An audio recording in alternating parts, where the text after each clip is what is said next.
This program features live coverage of an African safari and may include animal kills and carcasses. Viewer discretion is advised.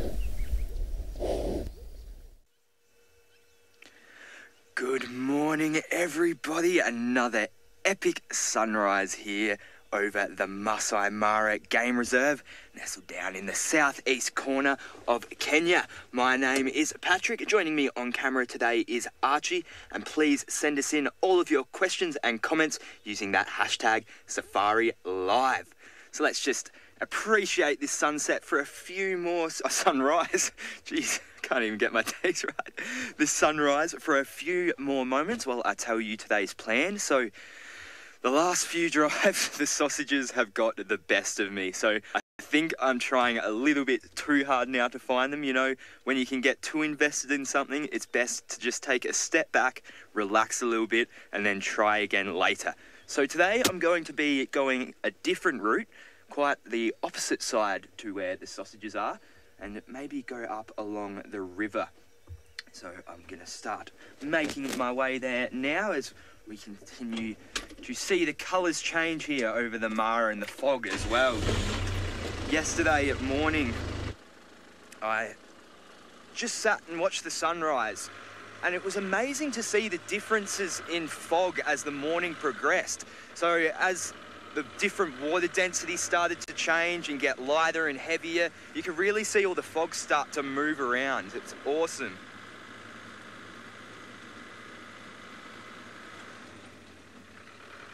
It was an absolutely epic thing to watch.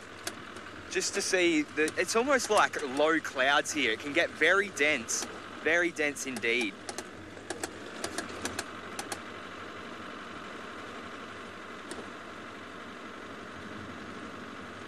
Shamama wants to know, how am I doing? Well, thank you very much for asking.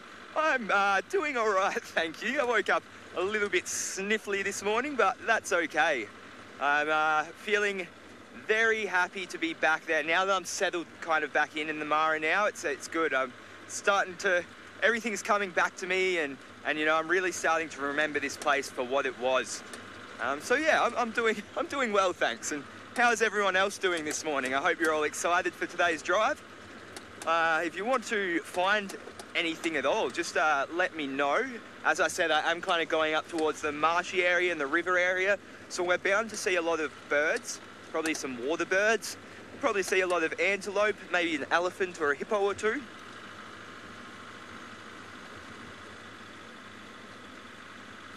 Marcy, how far is it to the sausages from where I am right now? Well, I'm just down near camp, so depends on how fast you drive. The speed limit here is 50 kilometres an hour, which I think is about 24, 25 miles an hour.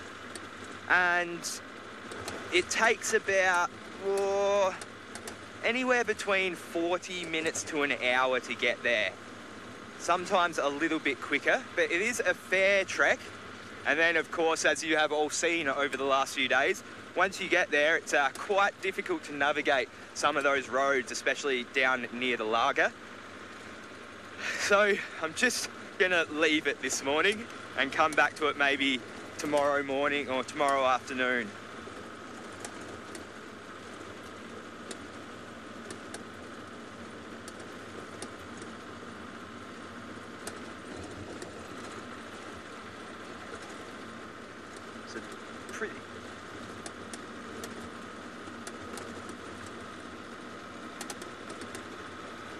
So Keith's saying he wants some cool birds, so I could definitely try and find some cool birds. And I believe I heard Mara spots.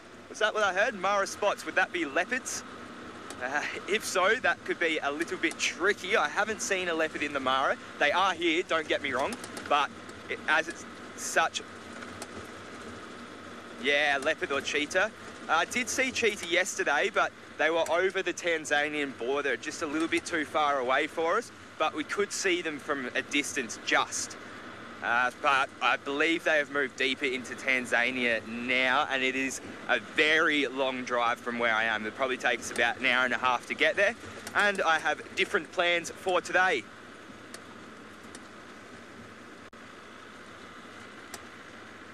Well, I'm going to make my way up and see what I can see. In the meantime, let's go say a very warm good morning to Miss Taylor McCurdy.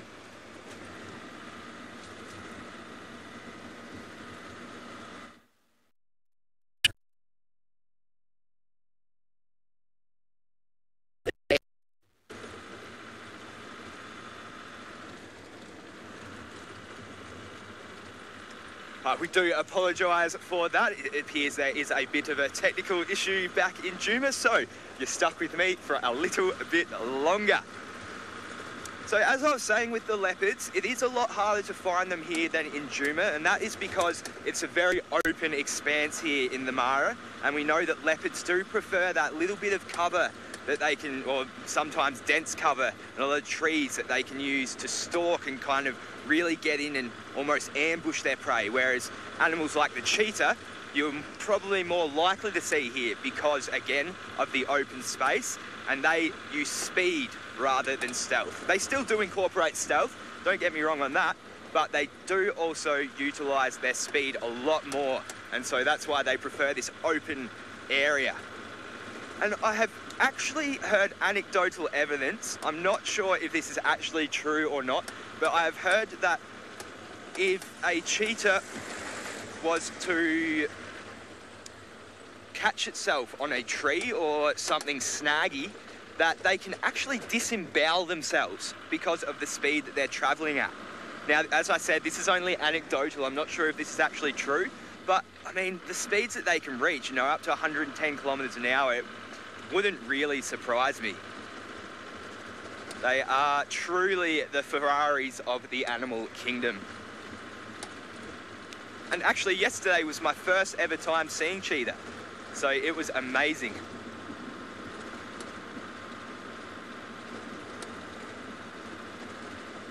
Lauren wants to know what my favourite Australian land animal is. Ooh, that is a good question. Let me have a bit of a think about this one.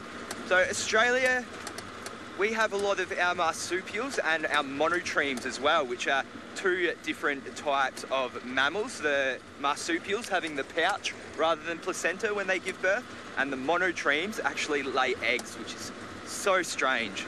I was going to say the platypus, but that's aquatic, not really terrestrial. It is, I mean, it is hard to go past a good kangaroo.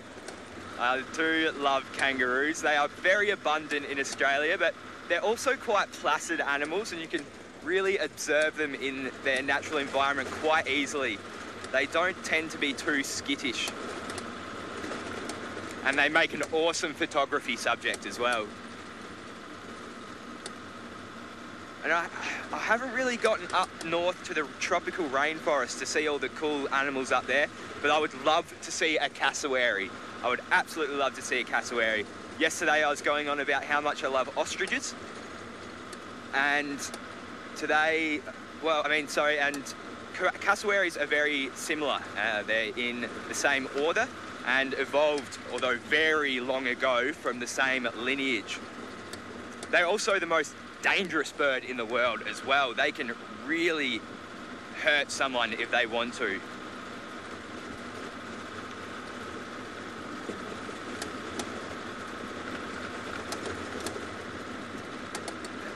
And then there's also a lot of kind of unknown Aussie creatures as well.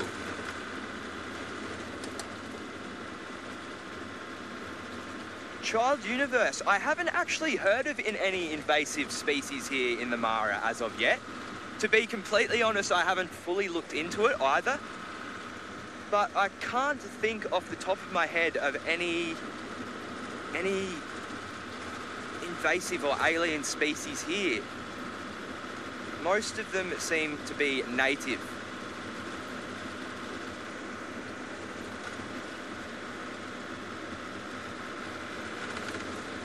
Yeah, the Australian wildlife, there's a lot of kind of smaller marsupials, such as animals like the quokka, that people don't really know about, and the bilby as well.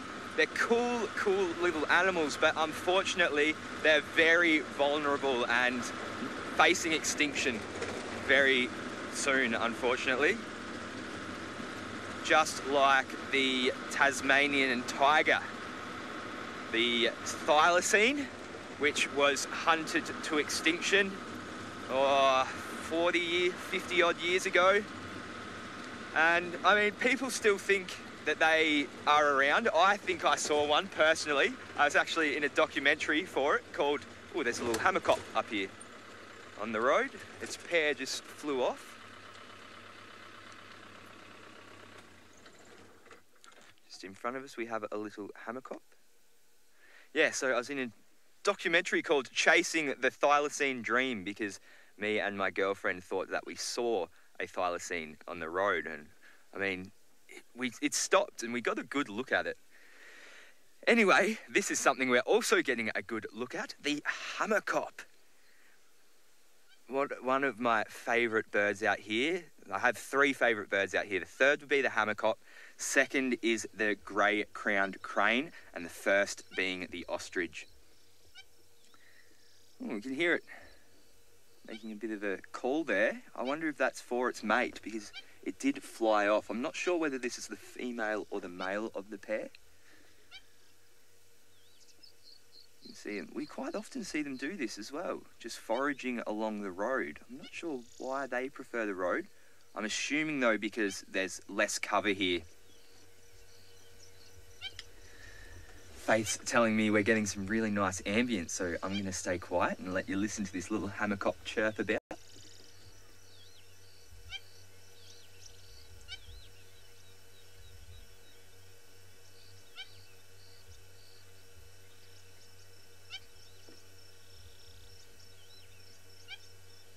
Very cool.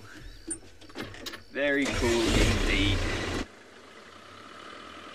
So that's bird 1 of the day. Very, very good start to the day. There hasn't been a whole lot of mammals around though this morning. The other morning, oh, come on. The other morning, I'd barely driven about 5 metres and I saw an elephant, a hippopotamus and the Olololo pride. So sometimes you get lucky, sometimes you don't. But today I'm hoping I do get lucky with some cool birds. And I also haven't seen the crocodiles since I've been back in the Mara. I haven't really gone up to visit the river too extensively. And we did talk about some of my favourite Australian animals before. I also love the big crocodiles up north, so I'd love to see some. Maria, have I seen any rhinos whilst in Kenya? Yes, I have. I saw a black rhino in about the first half hour of a drive that I was here. So Steph took us out. It was just a drive just to show us around, show us all around the Mara and tell us a few things. And yeah, funnily enough, there was a black rhino. Now, I haven't been able to find one since, but this is the best time to see them, is in the mornings, kind of emerging from the thickets. They do tend to browse rather than the white rhino down in South Africa that will be more tended to grazing.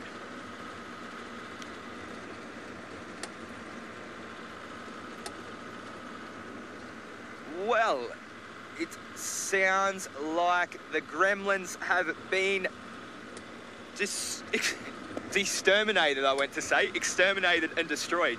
It works. Down in Chuma. Let's go say hello to Taylor.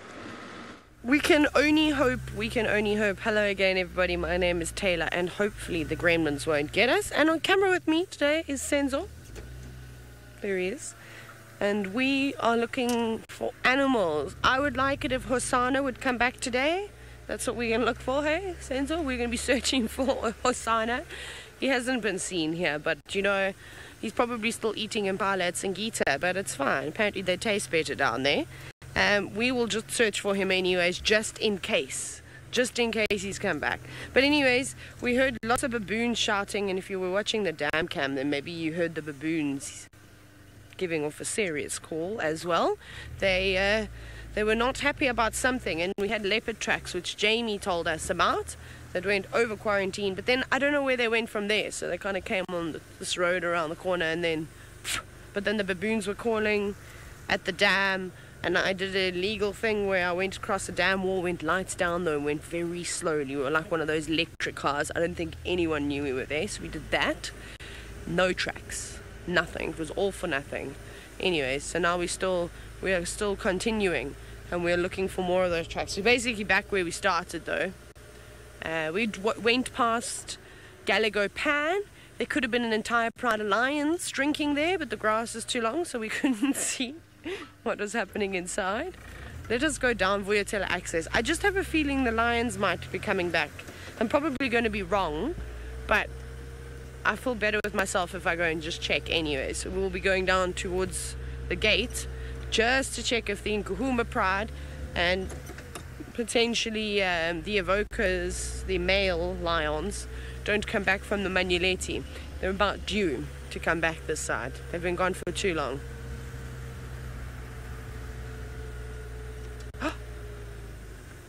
Jamie, you heard 2 leopards sawing on the dam cam, and you heard the baboons barking. That's fantastic.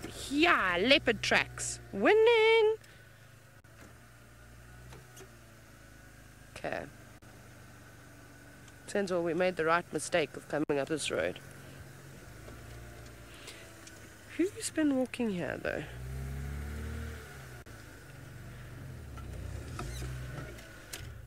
Okay, we've got lots of hyena tracks. It's going to be very... Actually, you know what? It's not going to be nice to see them since all the light is too bad. Okay, that was a fail.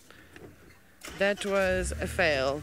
Okay, so yeah, it's a little bit dark. Sorry, you're not going to see them great.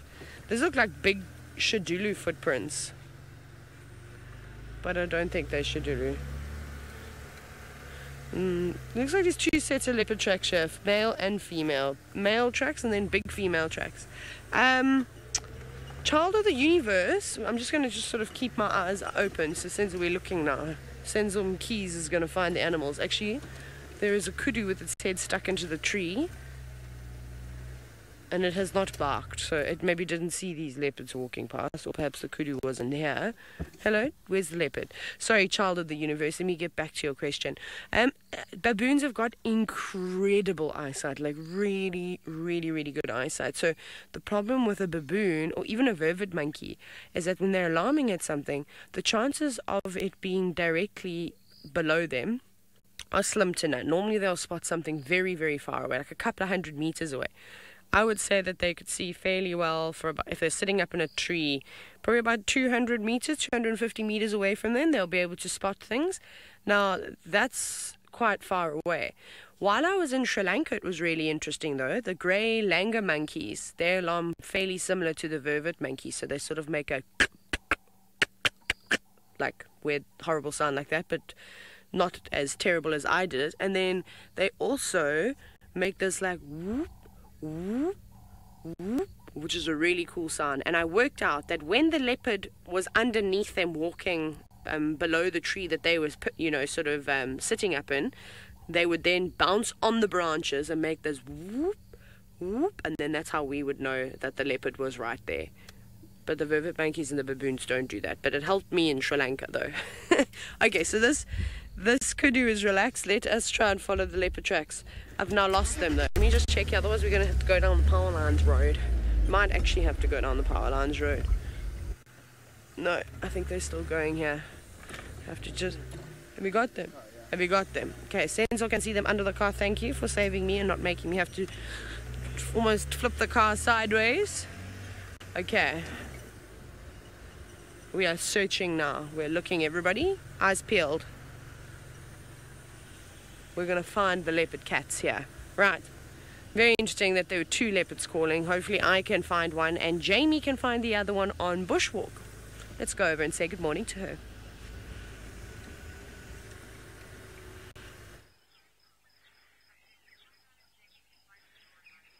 That sounds like a brilliant plan, Taylor.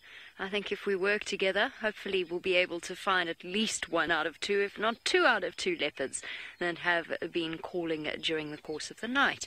A very good morning to you all and welcome to the Bushwalk segment of the safari. My name is Jamie and this morning Craig is back and on camera with me once again. And we're out on foot looking essentially, unless it's a relaxed leopard, which is the potential is likely with one and unlikely with the other.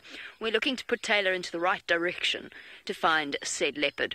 Now, we started off looking at a thickney. We've been talking about eyesight with Taylor and whether or not baboons can see in the dark and how well they can see in the dark. Thickney is, of course, a nocturnal species of bird. Now, you hear them out and about at night, but I didn't hear them alarm calling. And we're just outside the lodge, and I don't want to really draw attention to the baboons too much. We can actually see the baboons. But the reason that I don't want to do that is they are straight in front of people having their morning coffee. So that would be... Excuse me. Oh, wait, is that on? Oh, excuse me. So what we don't want to do is make the people having their breakfast coffee feel as though we're trying to film them while they're doing that. So we're going to just show you the baboons very briefly. That's where the baboons are now. That's not where they were calling from earlier. They were somewhere around here. So how good is the eyesight of a baboon? Taylor's already told you. Tingana probably passed by quite close to them for them to have seen him. Then, at the same time, of course, there's the dam cam, which didn't pick up on Tingana passing through this way. So he probably moved across in this direction towards, we're guessing, I don't even know if it's Tingana, to be honest, in the direction of Central Road. So that's our plan for now. Herbie, of course, the master tracker, joining us, and he is responsible, for those of you that don't know, Herbie is responsible for our physical safety and making sure that while I'm chattering away and not really listening to the sound of the bush, we don't go tripping over a buffalo or something equally silly. So that is Herbie's job, is to help to keep us safe and, of course, treat us to his wonderful smile if he feels like it. I need to sneeze again, and I'm also just trying to figure out why I heard a baboon bark. So while I do that, off you pop across to the Marshmallow King himself, who is spending a little bit of time with some waterbuck.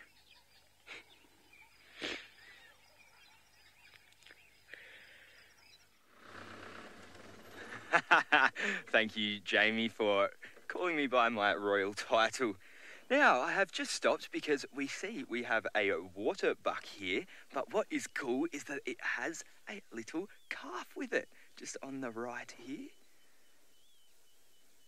How cool is that? I've never seen a young water buck before, so it is absolutely incredible. Look how cute and shaggy they are. Of course, having those long filamentous hairs that looks like they would keep them quite warm, but they're actually quite insulating, so they can really help them out, because what they are is thin. They're actually like a thin, hollow fibre rather than a traditional hair, and they also are covered in this waterproof kind of stinky, oily coat as well. Very nice views here. The waterbuck, they can actually live pretty long as well, up to 18 years old. So this little one has a good long life ahead of it, provided it can avoid predators, which is, well, waterbuck aren't the most preferred diet of a lot of animals. You will see them being hunted, but not quite often. And this is believed because they have such an unpleasant odour. And apparently this also gets into their meat as well, and their meat can also be quite unpleasant. This one, of course, being a different subspecies from what we get in Juma. Rosemary is saying she loves waterbuck. Well, I'm glad. I'm going to try to pronounce the scientific name. It's a pretty tricky one, but it's Cobus ellipsipyrimus. I was practicing it when I first learned it so much, but I just can't get it. It's a real mouthful. But anyway, this is the Defusser subspecies as well. So there is two different subspecies. The one we get in Juma, which is just the common waterbuck, and then we've got the Defusser waterbuck. And one way we can easily tell the difference is if we look at the rump of this one ahead of us, walking across the road to the left, other side, to the left, walking a bit. Oh, there's one coming here. Okay. We can see on the rump there that there is no circle. And that is, oh, it's another calf. Awesome. And this is, yeah, a pretty easy way to distinguish the ones between Juma and the ones we get up here. Of course, you're never really going to see waterbuck far from water, as the name would suggest. Provides a lot of lush grass for them and cover.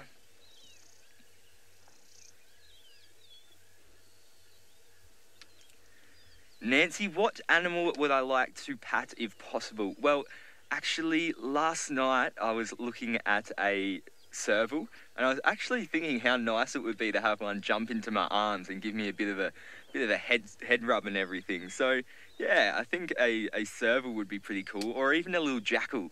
A little jackal would be cool to give a nice pat and a big scratch under the ears. And I was going to say this waterbuck, but yeah, I don't think the odour would be too pleasant at all.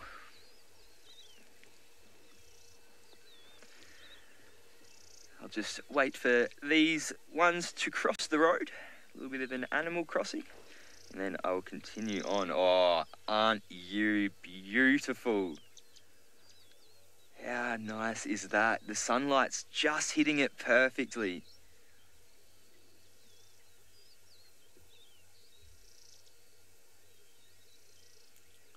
There we go. Alrighty. Going to keep continuing on.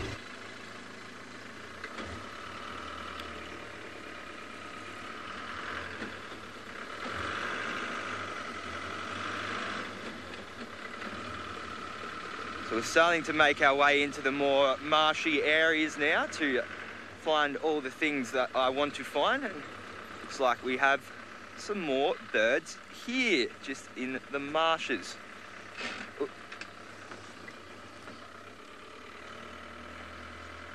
From back here, I'm going to have to wait until I can see the monitor. It looks like we have a great egret. Just sitting there right in the middle. Yes, that does look like a great egret. Closely related to the herons. Actually, wrongly called one a heron the first time I was here. They are grouped very closely together and live also pretty similar lifestyles. Of course, having those wading feet they need to get through the swamps and the marshes. It's two real good ways to try and figure out a bird's kind of lifestyle and habits is looking at both the beaks and the feet, because they are the two things that birds really have needed to adapted to occupy all of these tiny little niches that all of these species have. And, oh, what's this one behind these reeds here? Oh, flown off before I could ID it. Did anyone else get a good look at that one?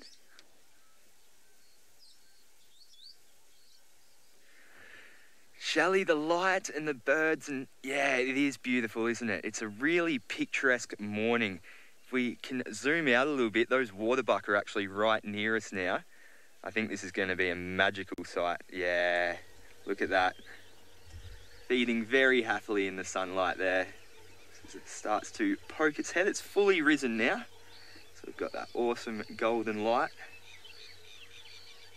And it's also interesting to see how an animal's coat changes when different lights hit it. So in this morning light, these waterbuck almost look brown.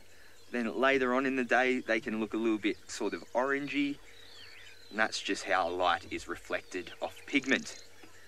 Just like with humans, sometimes someone can look darker than they look simply because of the light that they're in. It's not a matter of the animals changing colour as the day progresses.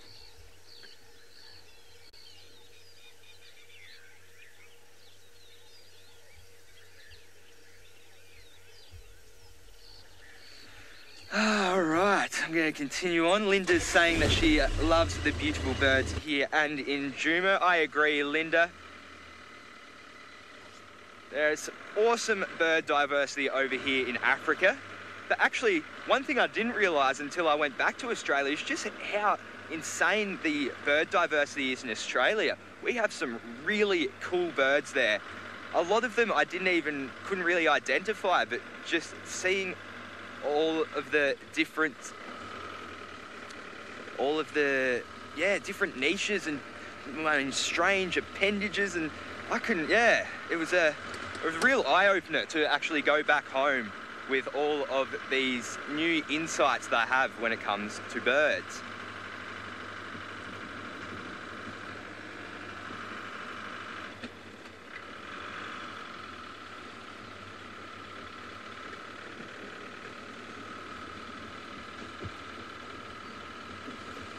So please keep on talking to me using that hashtag SafariLive and the YouTube chat stream.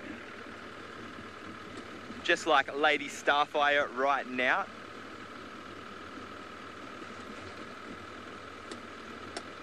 Lady Starfire is asking if I could do a safari in Australia, anywhere in Australia, where would it be? Well, I did actually do, they weren't official safaris, but we did go up in the Northern Territory. I was living up there for a few months before I came down here to Africa, and the driving around up there is really, really cool. There's a lot of awesome birds, one of them being the jabiru bird, which is kind of like a big crane-looking bird, but they have these massive, massive long legs. And there's just, as I said, the crocodiles and the kangaroos and all of these really cool, unique creatures. But it's also a super unique landscape up in the Northern Territory. There's just, you've got the outback, obviously, but I was a little bit further up into the eastern side. And there, it's a real kind of mashup. It's kind of a mashup of ground hornbill, awesome. It's a mashup of kind of tropical and arid forests. So we've got a big ground hornbill just to our right here. Oh, yeah, sorry.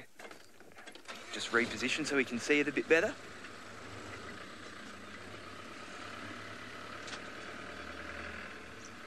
Oh, there's lots of them here, actually. Awesome. Nice, what a find.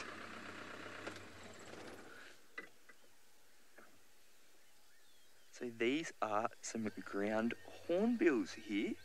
We have 4 of them foraging through the grass. Of course, being closely related to all of the other hornbills, the grey and the yellow and red-billed. Very happy to see them. I haven't seen them yet in the Mara. I did see a flock of 3 when I was in Juma. Of course, they are quite endangered. They're losing a lot of their habitat at a pretty fast rate, and they also have a pretty slow reproductive rate as well. And this is a real problem when it comes to a species survival, is a low reproductive rate and a higher rate of extermination or loss of habitat. It's really not a good combination, and so it's kind of causing these birds to die off. But we still have them, and we can still see them, and we have them right now, and that is absolutely awesome. Definitely a lot larger than the other hornbill species.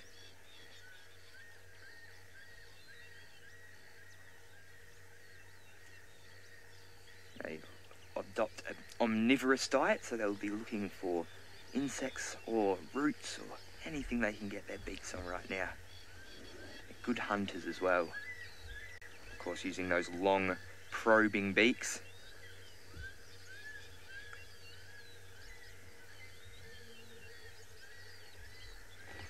Very epic. Oh, we've got a hyena running towards us. Just on the right here. Just gonna duck down, sorry for my head there. This one's on a mission. Coming directly for us. Again, I don't think I know the ID on this one. I know Lauren has been working a lot on her Mara hyena IDs, so I wonder whether she's watching along and would know who this one is. Coming right up now. Hello. How are you this morning?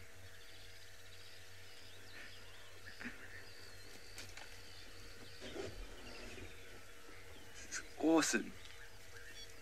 It's nice when the wildlife comes to you and you don't have to go to it. Cruising off past those hornbills and... very cool. What a nice morning this has been. I'm glad I made the decision to not stress myself out and try and find the sausages and just kind of stop for the littler things. Well, not even littler things, but the less spoken of things. We do love our big lions, but sometimes it's nice to go elsewhere as well.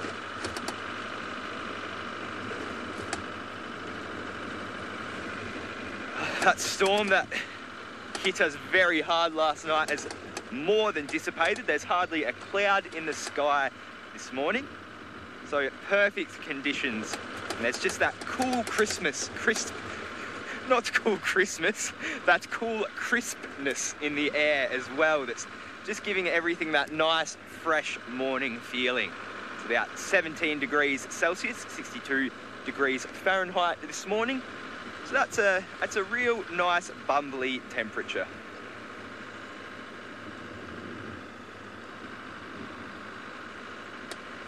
Still keeping my eyes out for any birds.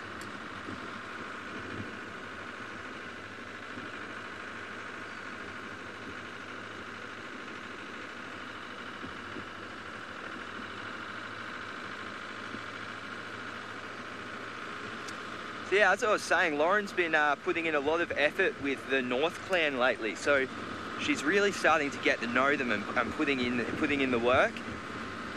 So I'm sure she's going to have some great sightings with them over the weeks to come. She's already had a really nice sighting yesterday with the little fresh cubs, the first time they ever came out of the den. Could barely even move properly.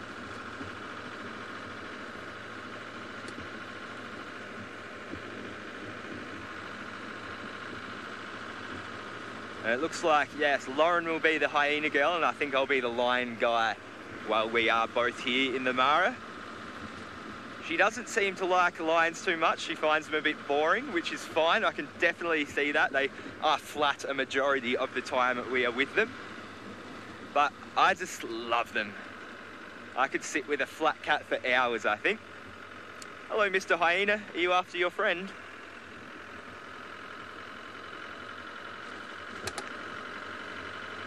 Now we are almost coming up to the hippo pools as well, so hopefully there'll be a few hippos in there to show you all.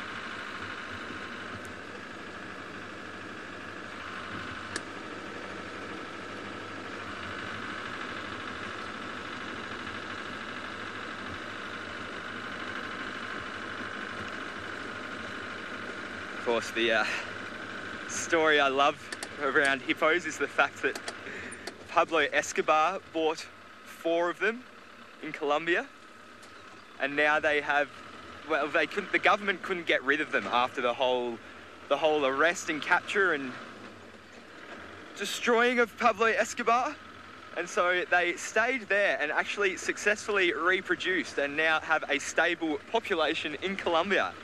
So they are rightfully called Escobar's hippos.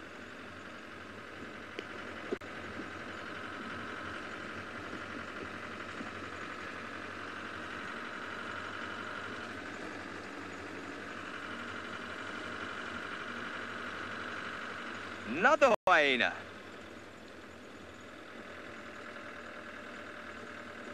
I haven't seen any blood or anything on their faces, so I'm not sure whether they had a successful hunt last night.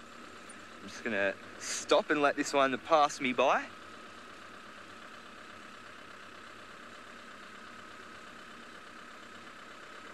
They definitely avoid us, but you can tell that they're pretty comfortable around humans and cars, and that is because they are very intelligent creatures.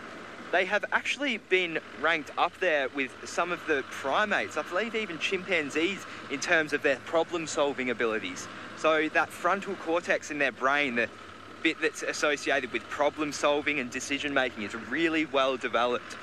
So they're super intelligent creatures. And we can see this from observing how the cubs will come up to the car quite often and just have a sniff around and get a bit curious.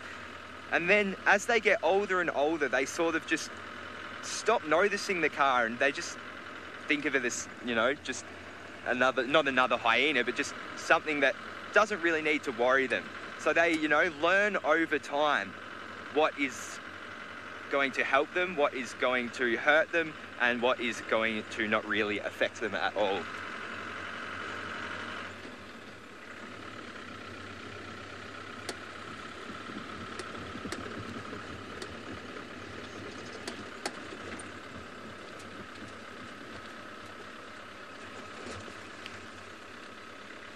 Stop for this herd of topi just off the side of the road here. They are a really muscular looking animal, the topi. A powerful antelope. Oh, looks like there's a little calf there.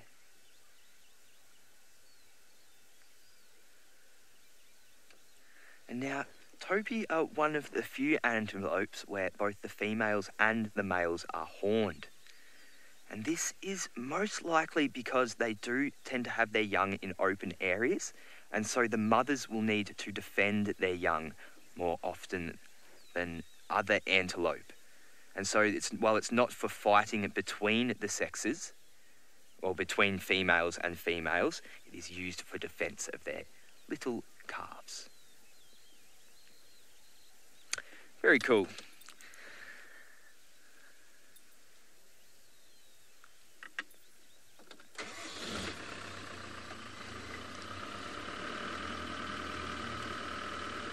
Now, I haven't been getting any comms. Have you been getting comms, Archie? No. Okay.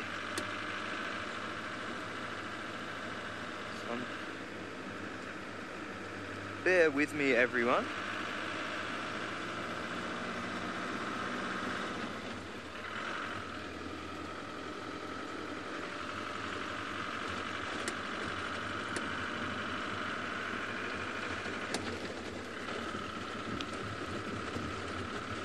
This happened to me last night as well, where there was issues with Juma going down and I wasn't getting comms, and so I just drove and talked, and I think that's what I'm going to do again. But at least this time I don't have the pressure of finding those sausages and driving along those roads.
Welcome back, everybody. We do apologise again for those pesky gremlins. It is a constant battle with these guys, but that is the challenge of bringing you live broadcasts from the middle of the African wilderness. So we did just find a hippo here at Hippo Pools, and there was more down in the pool, but I just didn't want to go through. There was a little bit of a thick bit with the road, and that's where the hippo was lurking, and you just don't want to take your chances with hippos. So I think I'll move off. I'm sure there's plenty up the road anyway.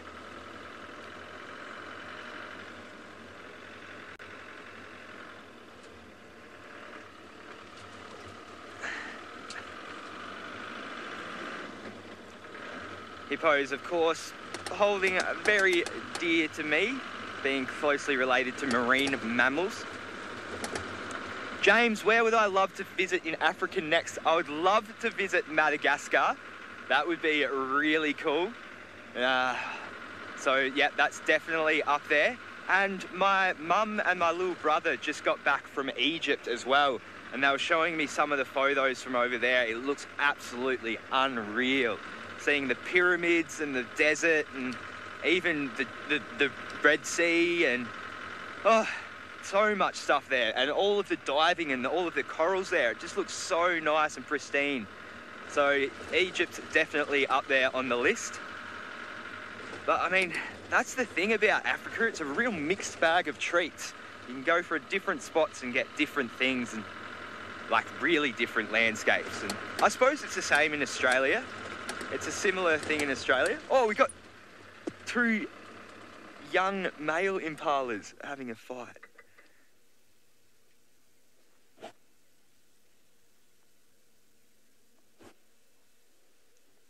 These are very young males, just having a bit of a play around there, bit of a practice for when those horns really develop. They get huge in the Mara antelope, in the Mara impala. I compared them to the other day. What did I compare? Oh yeah, to TV antennas, trying to get a signal. It's what they remind me of every time I see them. They come out so wide, so much bigger than the ones at Juma. And I can only assume that this is just because of the abundance of food that they have here.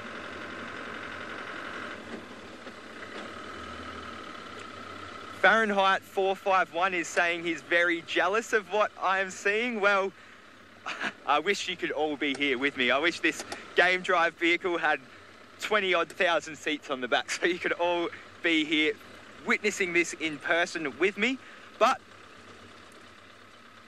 at least we can show you... Sorry, this is just going to be a bit of a rocky patch. At least we can still connect you all with nature. That is our goal, that is our mission, and at least we can do it through the wonders of technology. So whilst you can't be here smelling the smells and feeling the feels, at least you can see the sights and learn a little bit and hopefully inspire you. I actually met a SafariLive fan when I was flying out from the Nairobi airport to the Mara, who said that she has come out here because of the inspiration from watching SafariLive and just seeing it all happen. So that was really awesome to hear, that we are actually inspiring people to get out into nature and, you know, really learn about it and care about it, because it's hard to want to help something if you don't know or care about it. I mean, when I was a child, I wasn't aware of some of the things I was doing to the environment because I just didn't know. I wasn't educated about it. And, you know, as you grow and as you learn, you start to realise what impacts you're having and what's a good thing to do and what's a bad thing to do. And that's all just through getting out there and seeing it and experiencing it.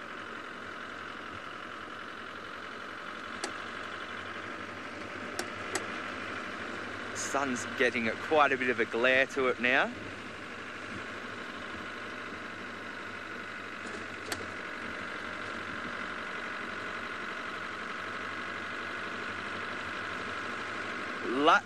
Lutzis in the kitchen. Someone in the kitchen. Sorry, I didn't get the first bit. Someone in the kitchen. Yeah, it was really cool to meet a fan at the airport. It was really cool. And actually, in the Johannesburg airport as well. Raptor in the kitchen. Sorry about that.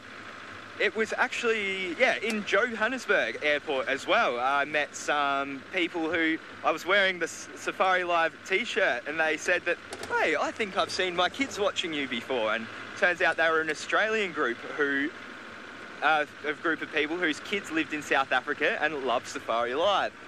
So it's very cool to see that it is starting to reach people out there. Anyway, sounds like everything is back up and running down in South Africa, so I'm going to send you back down to Djuma.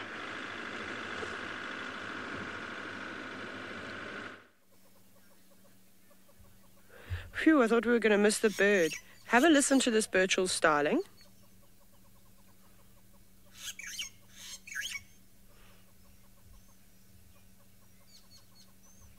Ah. Okay, well, there were two here just a moment ago. Now, the other Birchall starling sounded like it was going, achoo, achoo, like it was sneezing. It was really funny. This one doesn't make the same sort of call. The other one was slightly different. See that?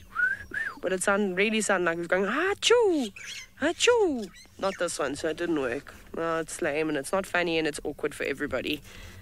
Okay, Senzo, let us carry on. We've got bobos. We've got some baboons that are, you're probably watching them on the dam cam. We're going to go and get them now. Bobos, we're coming for you.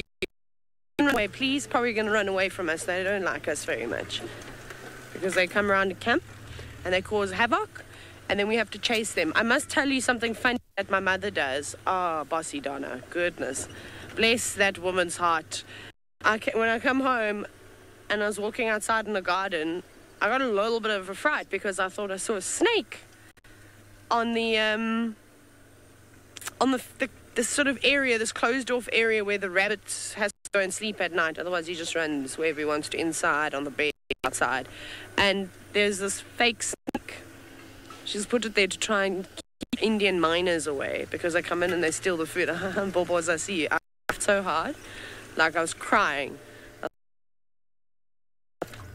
No, don't run. I'm not going to look at the baboons. I'm going to pretend that I haven't seen them because, look, now they'll walk off. Typical. Okay. So we're probably not going to show you baboons because baboons, as you can see, are particularly rude, and they just come in and they will disgrace your house, but then they won't let you watch them on SafariLive unless you're watching them via the dam cam. Okay, so my plan is ruined. Senzo, back to... Thanks, baboons. That's why I don't like you guys, because you're mean to us. But if you want to have cool baboon sightings, go to the National Park. There are so many baboons, Kruger, it is scary, and they are so chill. So don't mind me while I reverse quickly. They are so funny, and the vervet monkeys, that's one thing. Everybody goes to see lions and leopards and giraffe and all these crazy things. I just want to watch the baboons, and I could literally sit there for 3 hours. They are so funny, especially when they play on the... It's a lot of fun. So there are also his very own private security, as you would have heard this morning, with them barking away at the leopards that were walking past you that we can now not find. Also typical. There's one. Come back here. No, of course it's... Never mind. I don't even know why I tried. Sorry, Senzo. I should learn. I should know better.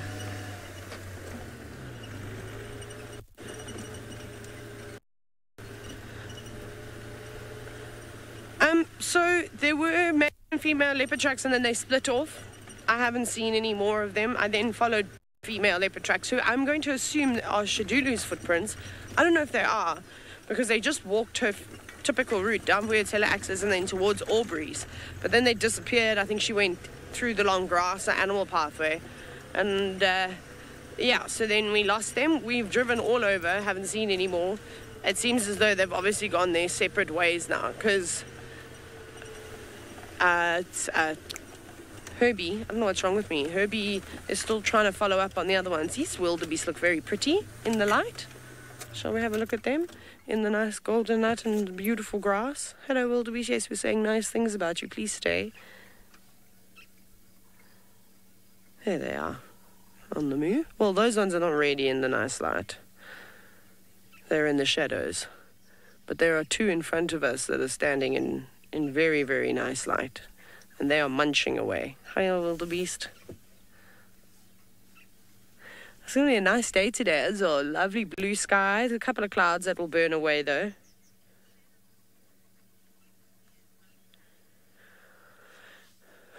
Ramit, I don't know. I don't know what bird I'd want to see that isn't a resident. That requires a fair amount of brain power. I don't know. I like all the birds. Again, I'm not a huge birder, so like it doesn't really bother me if I don't see a certain bird that migrates here. I don't know, to be honest. I haven't got a clue. A bird that I'd just like to see in general, I'd love to see a marabou stork because they're so funny. So I'd like to see a few of those. I want to see a whole lot, and I did in the Kruger. There were so many storks and what else was there? It was marabou storks. There were some saddle-billed storks. They were all marching through the long grass, and they must have been eating crickets or locusts or something along those lines. So they were having an absolute party, and it was really awesome. But sadly, we don't have the big open grasslands here. Like, yes, this area here is sort of open, but it's not sort of enough to attract, any of these big birds that sort of will feed in groups. And again, I mean, we don't even really see quilias or anything up here, or any of the seed-eating birds. We don't see a lot of widers, which is a little bit on the sad side. But that's just the area that we're in. That's just one of those things. Is that wildebeest on the road going to have a dust bath? I did see it kicked some dust. Are you going to do it again, wildebeest? It's always fun to watch them roll around in the sand, or at least put their faces on the floor. Yes. No, shaking the dust off. But that's the big bull there. Lovely. Everyone's looking in such great condition at the moment. Lovely and plump.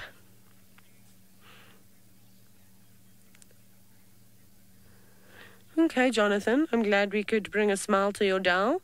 And you've exclaimed that you're quite happy because you haven't seen a wildebeest in quite some time. Well, if you actually just watch the dam cam, they're pretty much there all the time. Or every year at this time of the year, with the grass being nice and green, we get one herd of wildebeest that live on Djuma, and then sometimes we also get a herd of zebra, but that's if we're really lucky. And they'll come up here and they live right near camp, which is wonderful. Munching away. Now the light is gone. I love snacks. I love your name. Your Twitter handle. You said that this wildebeest looks like it's a zebra. Yes, because of the stripes, the brindled stripes. So this wildebeest is not just known as the blue gnu. It's also known as the brindled wildebeest. So they do have these faux stripes on them, as you can see, which is lovely. And they look particularly good now. Their coats are so shiny. Look at that. I suppose at this time of the year, when they're in the best and the healthiest condition, you can see those brindled stripes quite nicely. But very underdeveloped back legs, though. Anyways, we're going to move on. We're going to still try and find a leopard. Off you go to Jamie, who's peering down at the ground. I wonder what it is.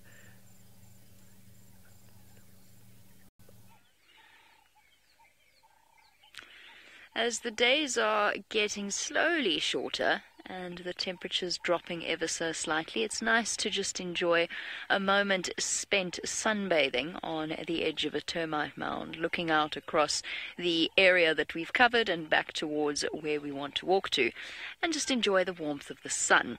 Now, this is something that nothing really needs to do around about December, January time. You know, even if it is a little bit chilly when you wake up in the morning, you know that in the next 2 hours you're going to start sweating and be hot for the rest of the day. You don't, this is my favorite time of year, this in October, around about, because it's the transition period of the seasons.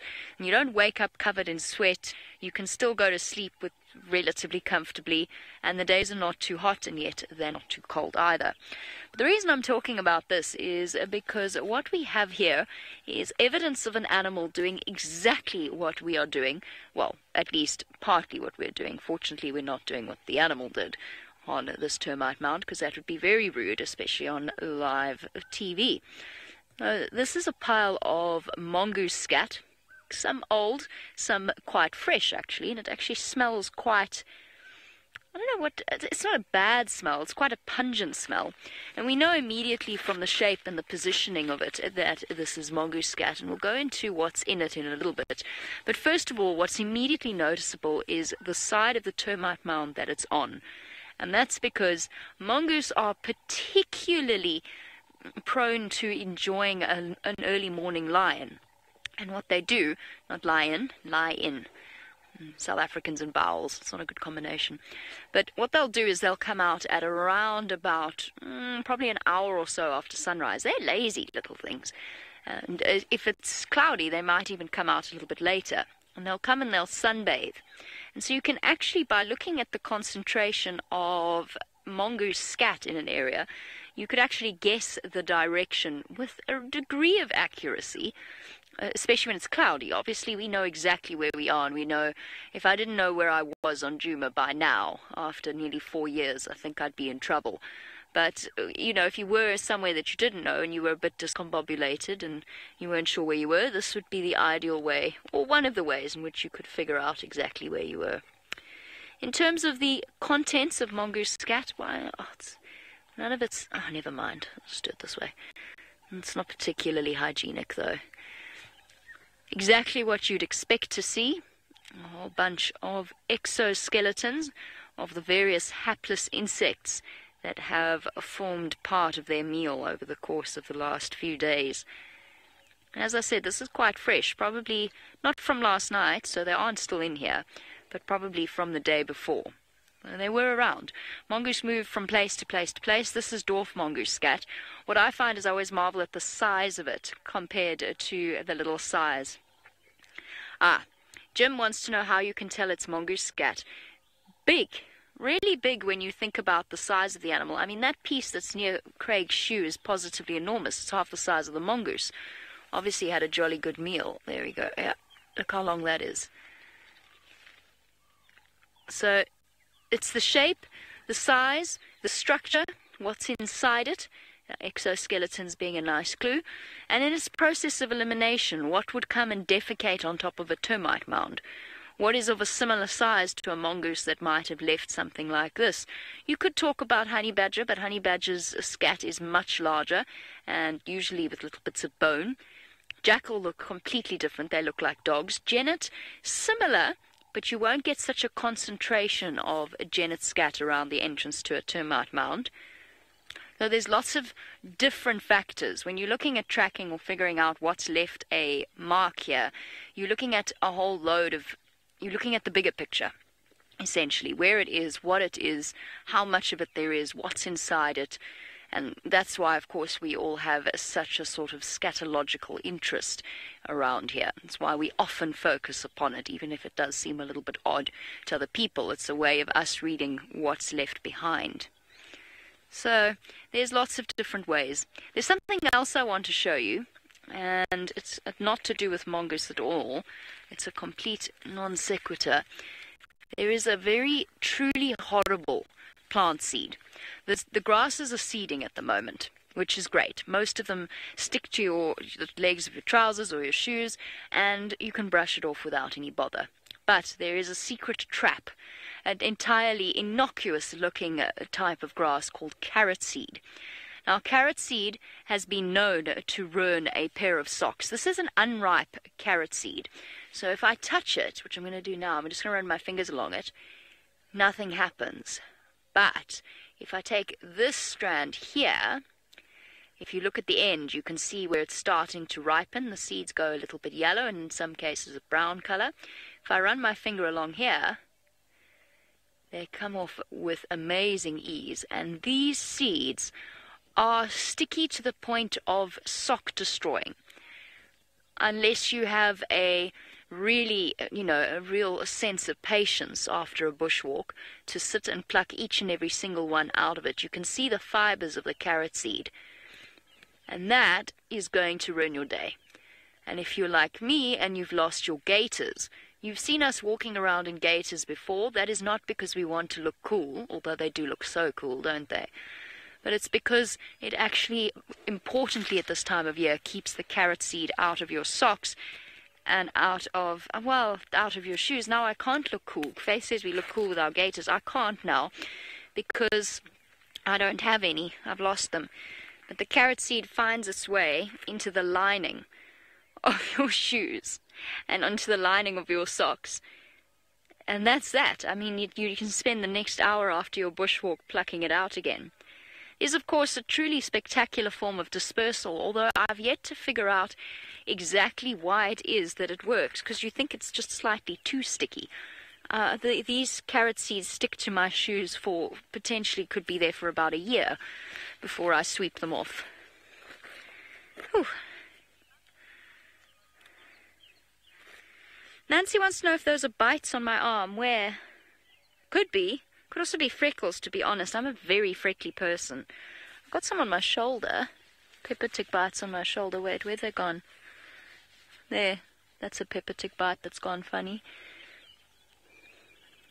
But I'm pretty sure, Nancy, that you're talking about my collection of freckles, which have been well earned. Childhood in the southern hemisphere. Most of us are freckled in some way. There we go. There's plenty of freckles there.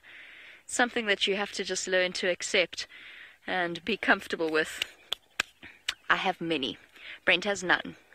Some people get Italian skin. Some people, like Craig, have got beautiful brown olive skin that doesn't get freckles. I don't. No idea where I'm sending you to. Sorry, Faith, I wasn't listening. Who was I sending them across to? It's relevant to my link. So I need to know. It was either Patrick or it was Taylor. One gets freckles, one doesn't. There we go.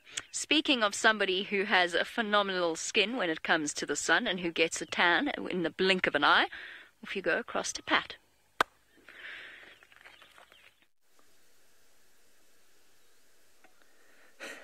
Thank you, Taylor. Well, we have stumbled across a few hyenas down here in very close proximity with some buffalo. So we just saw a few heads popping up. I don't think they would be able to take it down, these buffalo, not a chance. But they do seem to be watching it pretty intently. There's quite a few. I also saw a cub crawling around the grass there as well. Looks like, yeah, there's a duggar male there.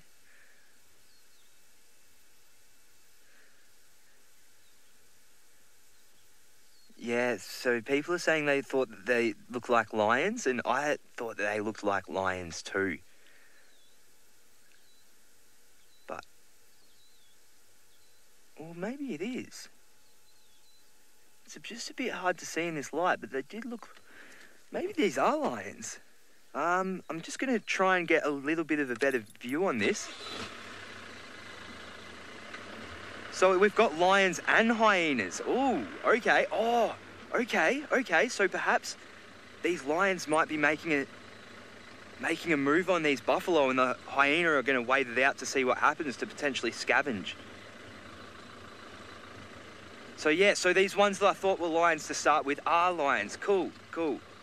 Awesome. So I'm just going to come in here so we can get a better look. Now the buffalo don't seem to be aware of them.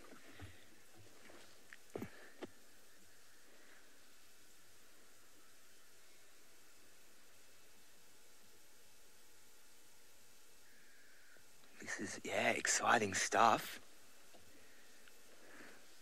So, the three lions, it's really hard to see their body language in this long grass, but they are definitely staring at the buffalo, and they're in a very close range.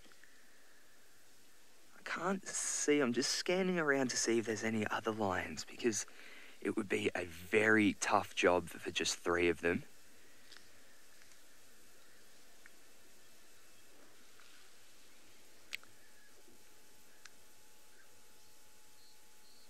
Looks to me like we have a male on the right. There's this hyena here.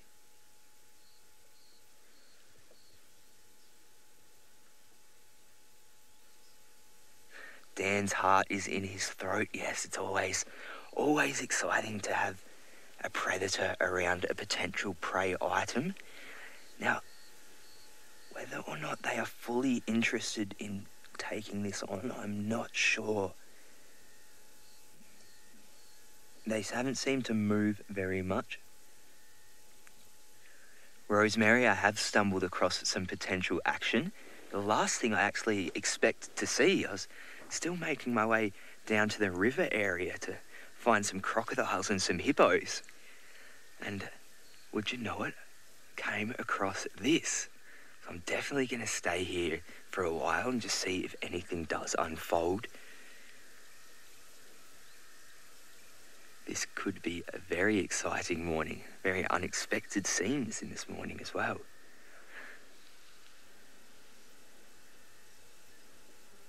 There's a baby nearby. A baby buffalo is there?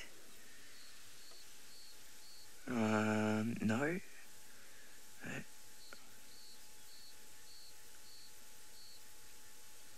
To the far left, apparently, there's a baby buffalo. I can't see it from where I am now, but someone has picked up on that on their screen. Oh, yes, I see it now. Yep, I see that now. Ooh. Fahrenheit 451, I think the hyenas are going to ruin it too. They shouldn't be getting so close to the buffalo. They're greedy little fellas they are, the hyena. Now, I'm guessing that they are hanging around in case the lions do decide to strike. And if there is well, there definitely is a young one. We did see that. So if that becomes exposed, that's when things could get very dangerous. David, no, I don't think the buffaloes have seen the lions because they do look very relaxed. They do tend to be going about their normal business, grazing along in the grass there. And you would think that if they saw the lions, then the baby would be a lot more, or the calf, sorry, would be a lot more hidden than that. You can see it's quite exposed, still sticking pretty close with its mother there.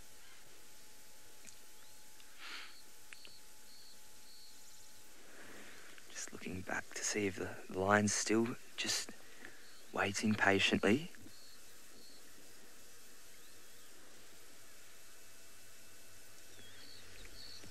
Sarah says, OMG, this is out of control. Yes, this is, as I said, an unexpected scene this morning. A tense scene, an exciting scene. Anything that could happen here. It looks like we've got a male at the back there. It looks like a bit of a silhouette of a mane. But it's really hard to tell from where I'm sitting right now. Just the way the light's hitting it, they're quite shadowed. Couldn't say confidently what pride they are from either. Viewers are saying they can see a fourth lion near the buffalo. Let's have a scan over and see.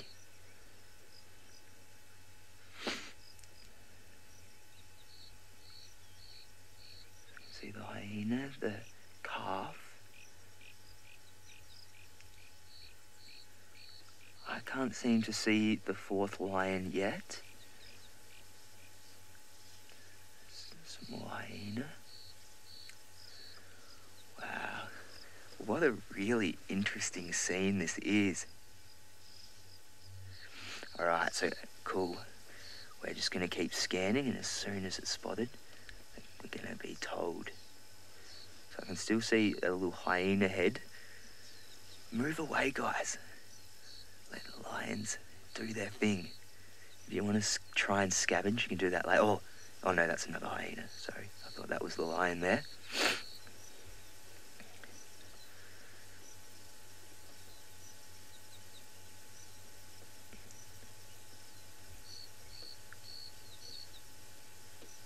Ugubat says that the grass is making the lions look like tigers. Well, yeah, in a way, actually, yeah. I can see what you mean. The kind of very tips of those tufts of grass are making it look like stripes against the dark, contrasted against their dark bodies. It does make them look like striped tigers. You are completely right. Great observation. That would really make this an interesting sighting if they were tigers. You'd be wondering, how did they get here to start with?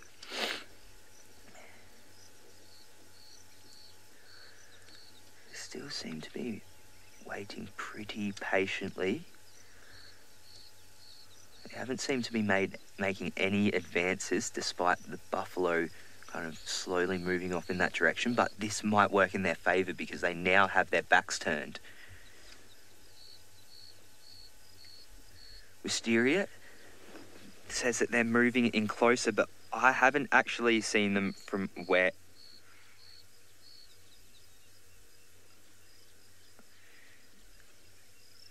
Yeah, I think we should share this with everyone else just in case something does happen. I think this would be something that would be very interesting to see unfold because, oh, now they're leaving that calf exposed and they have their backs turned.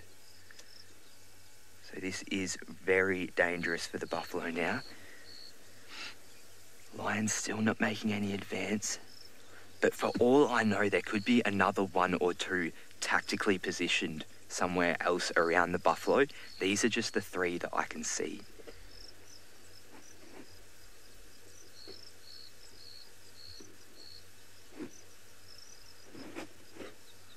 It's a real standoff here. Everything's still kind of still and quiet, but you kind of have that feeling that at any second something could happen.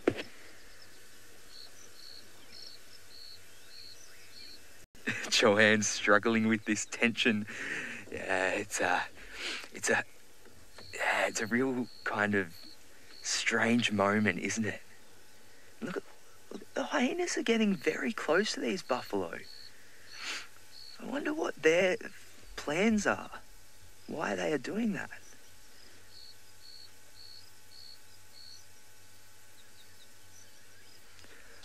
Alrighty.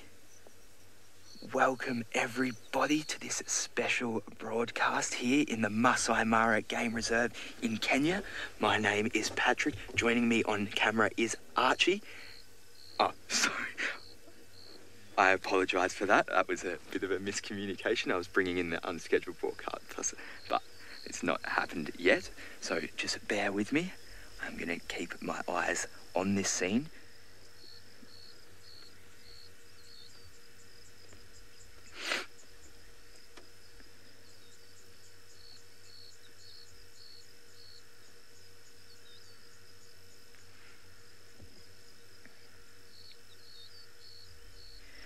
Welcome everybody to this special broadcast coming from you live from the Masai Mara Game Reserve here in Kenya.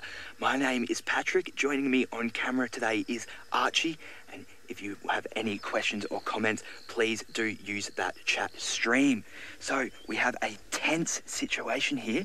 We have stumbled across what appears to be 3 lions, potentially a 4th, just sitting up here watching as we have a buffalo calf and 3 other buffalo down here, which we believe they will be stalking. Now, the buffalo haven't noticed a lion yet, and just to make matters even more interesting, there's a lot of hyena lurking. I believe that they will try and use this as an opportunity, if the hunt is successful, to try and scavenge.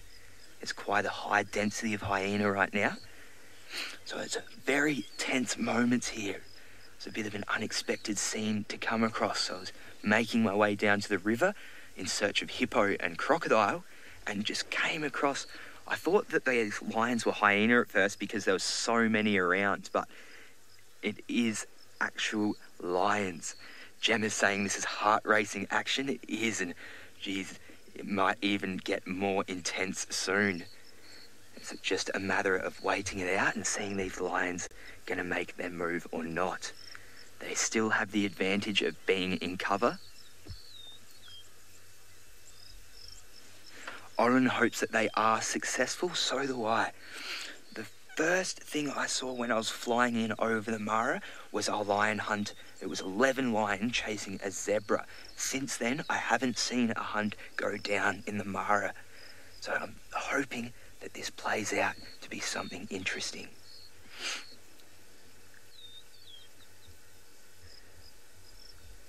These hyena are really not letting up on the buffalo. They're sticking in close.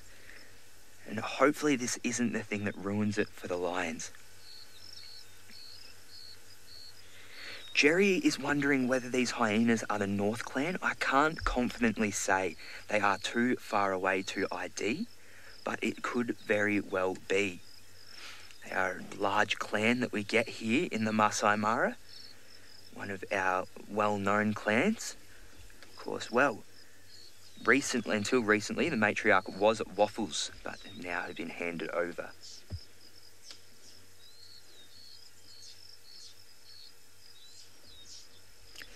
Ooh, that is a really good question. If the hyena were to hunt the buffalo calf, hypothetically, would the lions come in and steal off the hyena? Well, that would depend a lot on the numbers of the lions versus the number of hyenas. Because obviously the lion is a lot more powerful, a lot stronger, and a lot more muscular than the hyenas. But hyenas have the advantages of large numbers and very clever intelligence. So it would be a bit of a struggle, a bit of a fight, but they could do it, I think.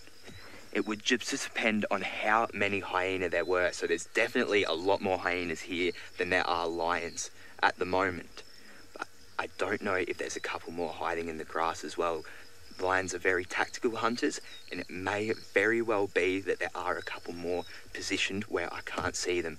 But for now, I can just see these three sitting up here.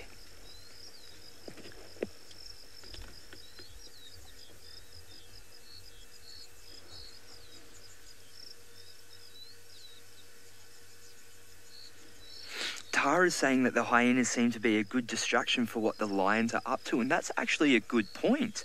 I didn't actually think of it like that. Perhaps that may be a little advantage to the lions as well, is that the buffalo might be worrying about the hyena, and so would be less inclined to worry about the lions. So that hyena that we were just looking at, just for a little bit of reference, just to know how close we are to the action, that one was about 20 metres, so about 60 feet in front of us. And these lion are probably sitting about 50 to 70 metres away from us, so just under 200 feet, or just over 200 feet. And then they are about another 100 metres or 300 feet from the buffalo.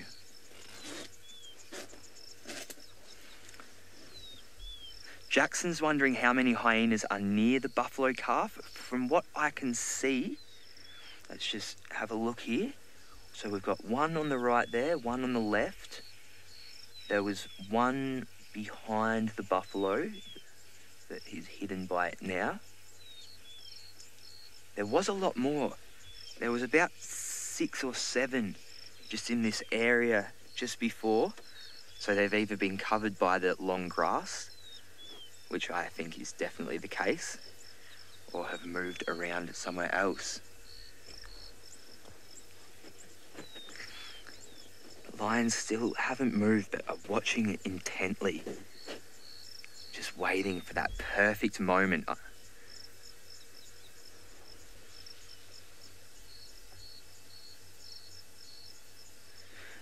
Dory was just asking whether the lions have moved, and yeah, no, they haven't moved from their original position yet.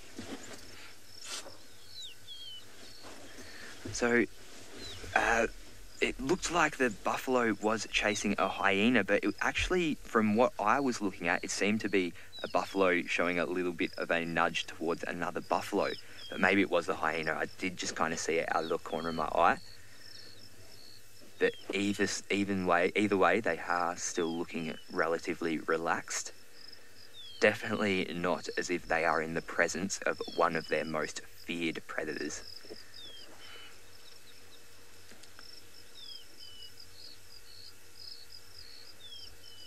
So out of every buffalo here, they're definitely most likely to go for the calf out of everyone.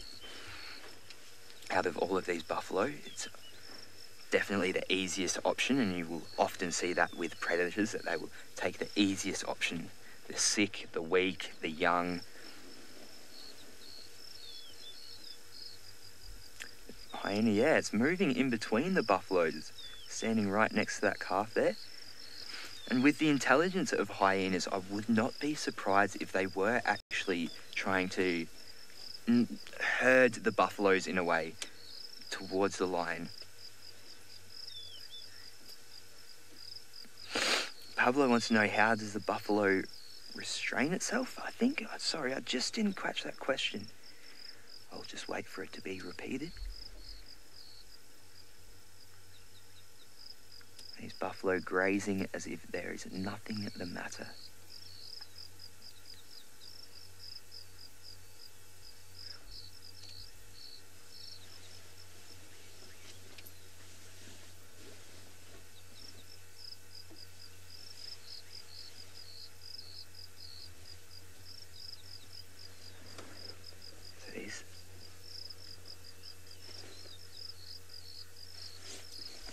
Patrick wants to know how big of an animal a hyena will hunt. Well, we have actually seen them in the Mara. It was, I believe, the North Clan actually take down a small hippo. There was a lot of them. But it again depends on how many of them there are. But they can easily take down a small antelope if there's only a few of them. They just use that power and that aggression.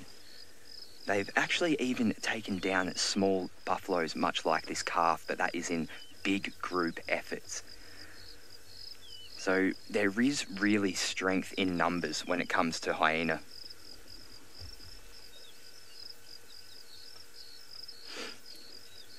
Ravinda, why are the buffalo leaving the calf exposed in the middle? That is a great question, and that's actually what I've been asking myself. I'm not actually too sure why they're doing this. I think it's just because they're comfortable at the moment and they're going about their grazing like nothing is really wrong. And maybe it has a little bit to do with the influence of the hyena as well. You can see they're kind of getting in between the parents and the calf. So, I mean, time will tell. Sorry, I'm just going to take my jacket off here. The sun's poked through now. It's starting to warm up. So,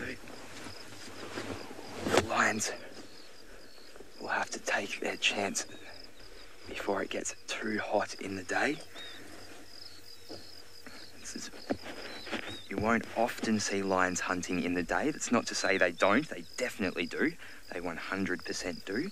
But they will prefer kind of the mornings, the afternoons, the early mornings, late afternoons, and nighttime.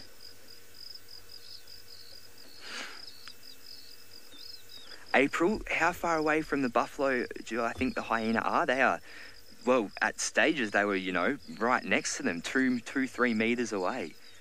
Well, it looks like this buffalo's getting a little bit annoyed now. It's just telling them to keep their distance.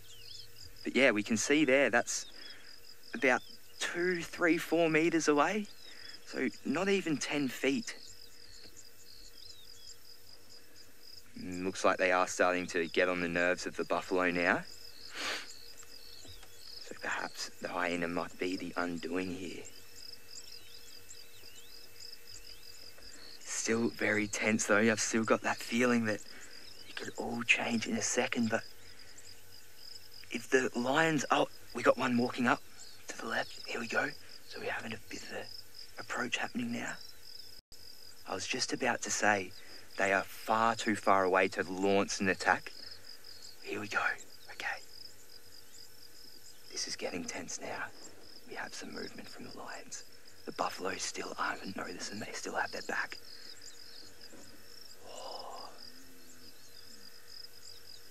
I'm hearing a bit of a call from the buffalo. Oh, one's seen the lions. Oh no.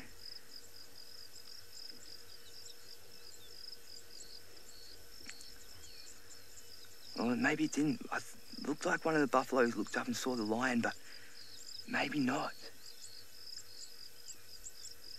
Oh, my heart is in my throat right now. Very tense scenes. They're getting close. They're making up ground now.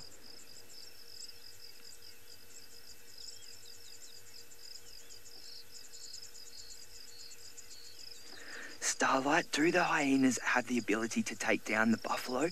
I don't think they could. I don't think there's enough of them there right now. And they do have the protection in 3 other large adult buffalo who will run to the aid of the young. So I don't think that the amount of hyenas there are now could take down this buffalo. They would probably get beaten. Oh, the lions are getting close now. Unreal.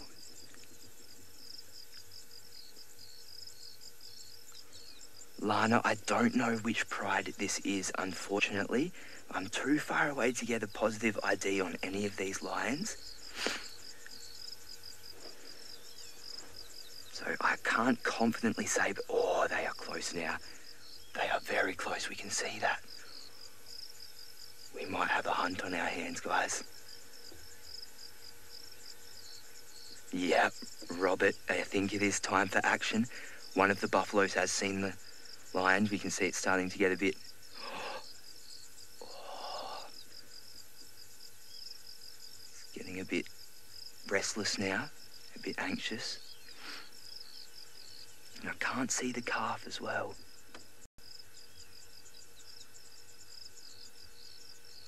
Where's the calf gotten to? It must be in amongst... See the buffalo tightening up now. Daryl, this is unreal. I can't believe my eyes right now. Oh, we got another lion in the back now. So we do have more coming down. I'm just going to have a look, see if there's any more. So this is number 4. Potentially number 5. One of our viewers said that they did spot a 4th one when we thought there was just 3. So we definitely 4, potentially 5.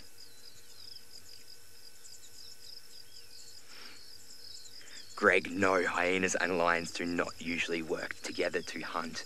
They will often scavenge off one another and there will be conflict between hyenas and lions around the carcass.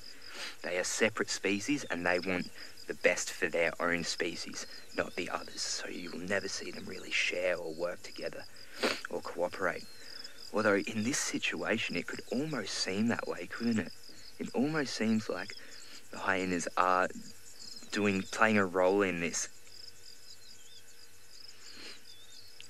Kerry, would the hyenas be able to take the kill from the lions? Well, again, it's a question of numbers. The 4 lions there are. I'm just going to move down a bit. Archie wants a better angle here. I think the lions would be pretty safe in this instance. There are quite a few. There's 4 now versus about 6 hyenas. But stranger things have happened. I've seen a single hyena chase a single leopard away from carcasses many times.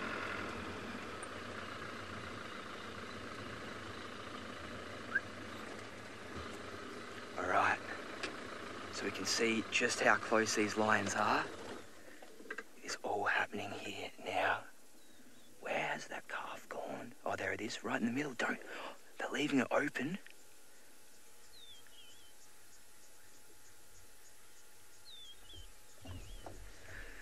The suspense is killing me too, Mary. Really, I'm on the edge of my seat quite literally right now.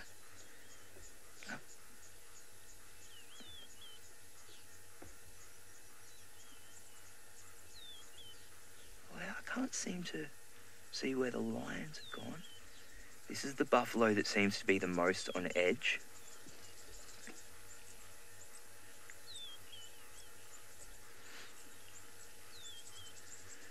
Julie, could the buffalo outrun the lions? It would depend how close the lions got.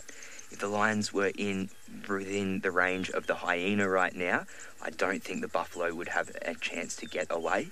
But if they launch their attack from a bit further back, they might get a chance. But lions would generally be able to run quicker than buffalo, especially the calf. And I do definitely think it is that calf that will be the target. Fleetwood, very intense indeed. I can't actually see where the lions are right now, though. I think I might be able to just see a head. No, that's just grass. So I don't know how close they are. The hyena's still lurking very close, though.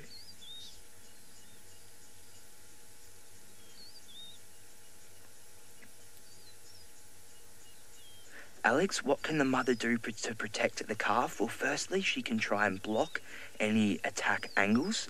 Just like now, you can see that she's on the side that the lions were on. So she can block like that.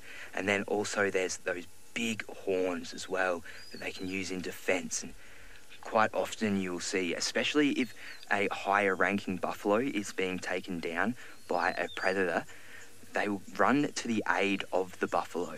So you'll see sometimes a few members of the herd come in and start to attack whatever predator may be.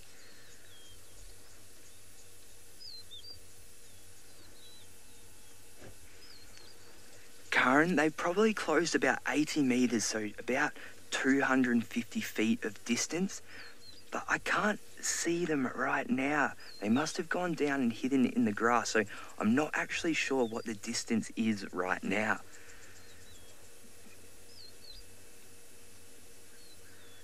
The hyena just following these buffalo. They must know that something is going on here.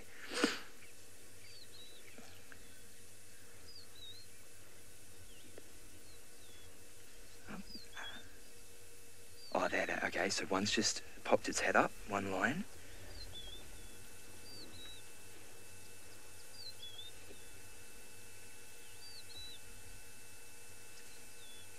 Marissa, will the mum stay and defend the calf or abandon the calf? Well, that is something that only time will tell. I would say that if an attack is launched and she's close by, she'll try and fend them off. But if they get the calf kind of before the mother notices, well, I think that could be a very different story. I think kind of once it's, if they've made the kill, then they're not going to come in and defend. But there is a very high chance that there will be some involvement from these other buffalo. I think that's what the lions are waiting for as well, is just that prime opportunity of that calf being exposed.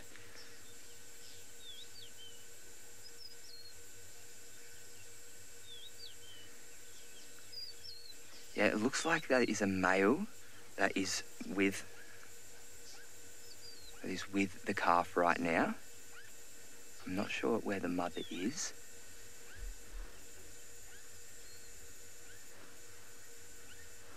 Okay, you can see two lion heads now.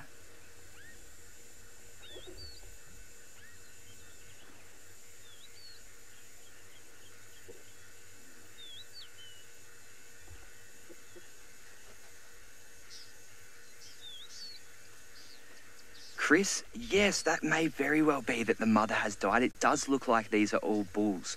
You can tell that by looking at the boss, which is that bit in the middle of the head.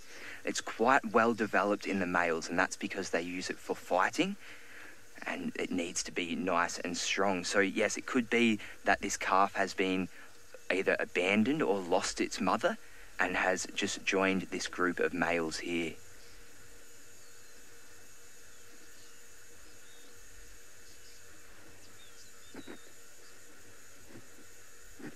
So, wow, okay, so the hyenas are starting to show themselves a bit more. I can count 1, 2, 3, 4, 5, 6, 7. Christine, are the hyenas making the buffalo nervous? Well, a little bit. We could see a little bit of restlessness towards them earlier, but overall they don't seem too fazed by their presence. So it's a bit of a strange situation that we are in right now, seeing these hyenas lurking around the buffalo. And the lions still, probably now, they've probably gone back to their original distance of about 100, maybe 120 metres, so 350 odd feet away. But they are starting to make up some ground again. Got another. So there's the 3, the original 3. Just scanning around, seeing if, oh yeah, that 4th one's there too. just sitting behind it a little bit. Oh, we've got a bit of the stir.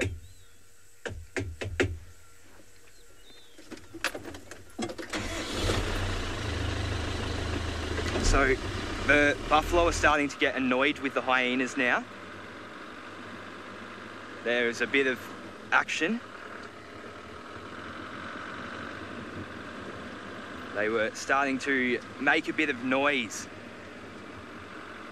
and start to kind of show a bit of aggression towards these hyenas.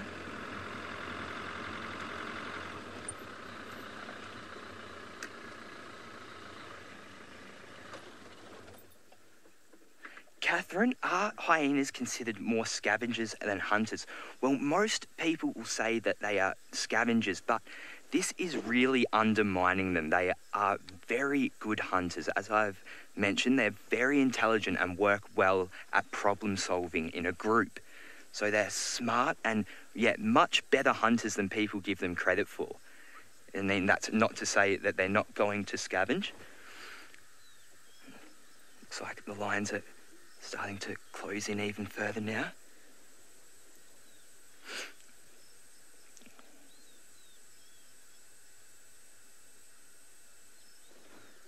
They're very casual about this approach here.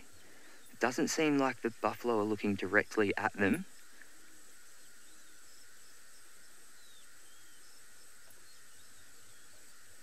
Rosemary, yes, the hyenas must know that their males are worse than the calves, but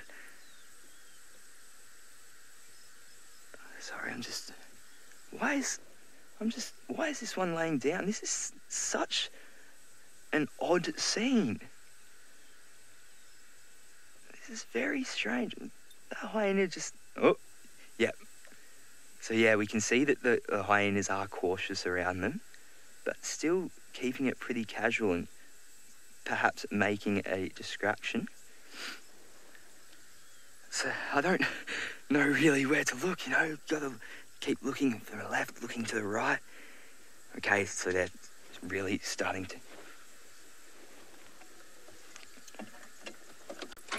And that detention is killing me too. It's been a very drawn out moment here.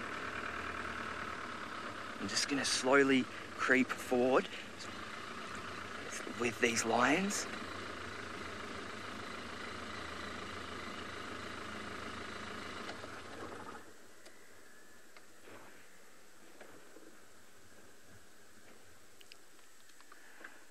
Alright, so they're making up that ground again now.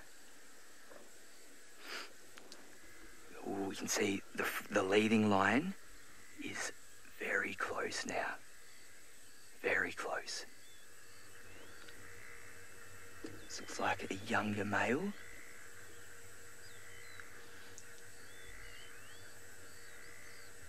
This looks like probably about a 4-year-old male, so...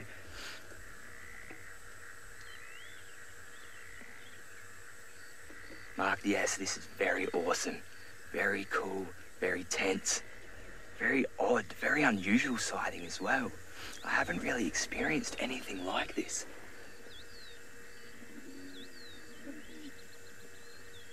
Kristen's saying that the calf looks like it's injured. Let me have a look at it. It does actually. It looks like it's got a little bit of a limp there. And perhaps because it's... So the lion is out in the open now. It's exposed, that male. I think he was a little bit too ambitious there.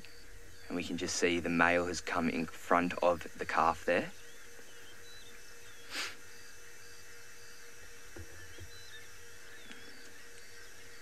Catherine, what is the likelihood of the lioness taking over the hunt? Well, it seems like the male is the leading one in this instance. And looking, as I said, it's a bit hard to see, but it looks like 2 males and perhaps 2 females. So we've got 1 male there, definitely. That looks to be a female.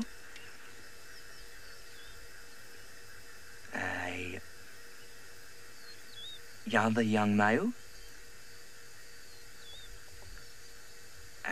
Yeah, another young male. So there's only one lioness. So generally, the more experienced lioness will be the one that leads the charge, but also the young males will get their chance as well.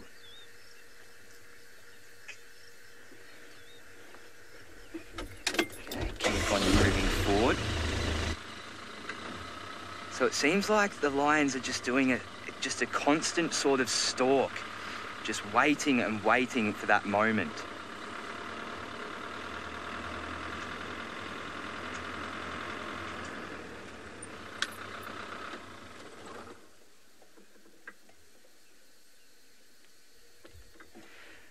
Julie is wondering why the hyenas are not really attacking the calf. Well, I think it's because they would much prefer the lions to do the work for them. So buffalo, definitely one of the most dangerous animals to hunt out here. They can inflict some real damage on these animals, and this is not what they want. So that's what kind of relates to what I was saying earlier, in that they will, you'll often see predators go for the weaker or the easiest option. And they will also try and minimise damage by doing this as well. Because out here, an injury can not just mean a limp or a hard time getting around, it can mean death.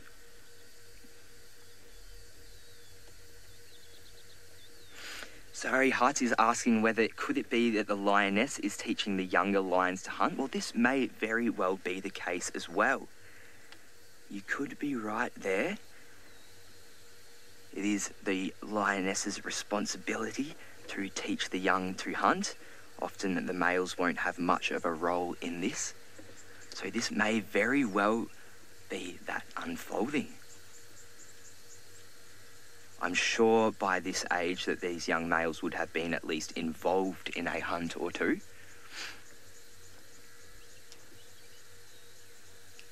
Yes, what a cute little jackal just wandered onto the scene as well. Nice spot there, Laurie. Nice black-backed jackal there. Probably also coming to investigate. Their size, they are a fearless little animal, the jackal. They will quite often be in close proximity with lions and hyenas.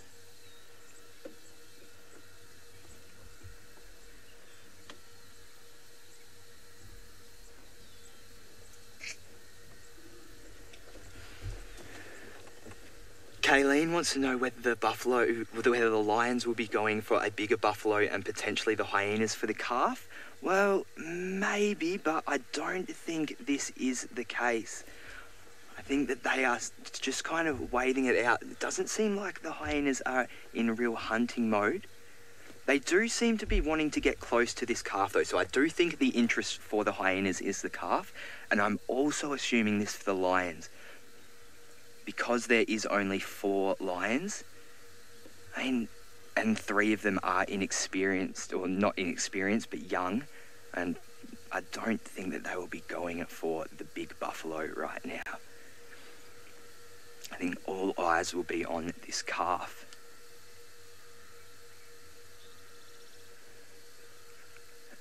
I'm still not really understanding the hyena's tactics here as well.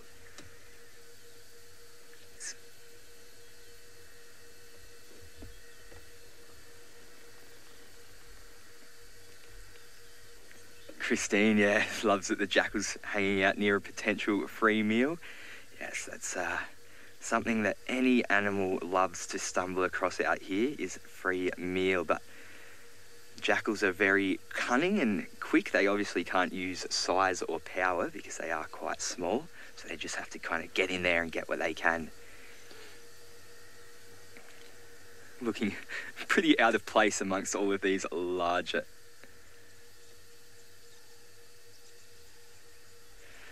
Now, I'm being asked if I can see a buffalo herd nearby, and I can't. This looks to be the only buffalo in the area. Yeah. Yep. So it seems to be 3 duggar males with a calf.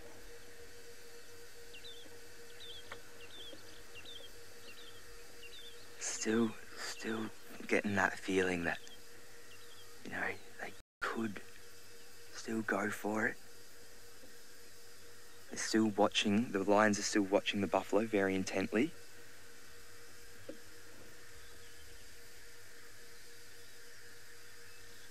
Jason, it is fascinating how the bulls are protecting the calves, but it's not uncanny to see this in buffalo. As I was saying earlier, they will protect their herd and other members, and it tends to be the lower ranking, the less protection they'll get.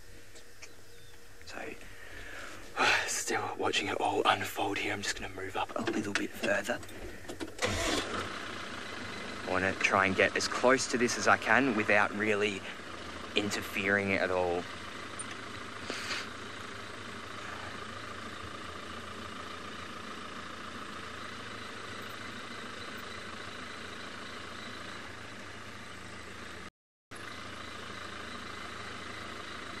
Definitely have 4 lions here, and I can't see any more around.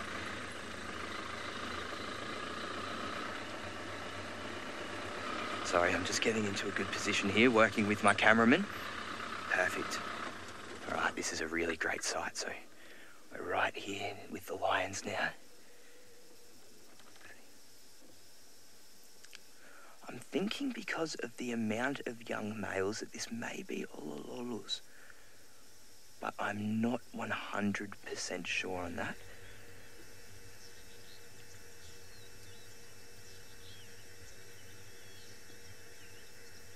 I can't confidently ID any of these lions.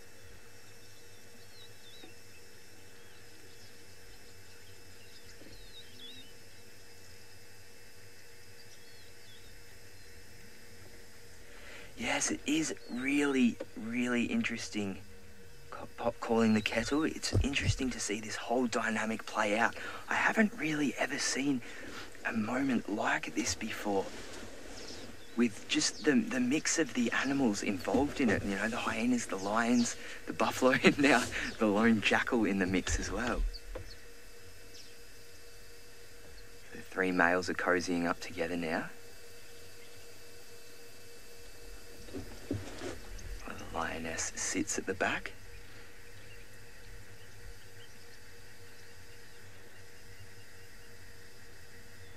Ben, how long will the bulls protect the calf until they get tired? Well, at the moment, this isn't really looking like too much of an energy draining process. So I think they could keep this up for quite some time. However, once things start to get more intense, that's when it could change. That's when the energy levels start to drop and fatigue starts to set in.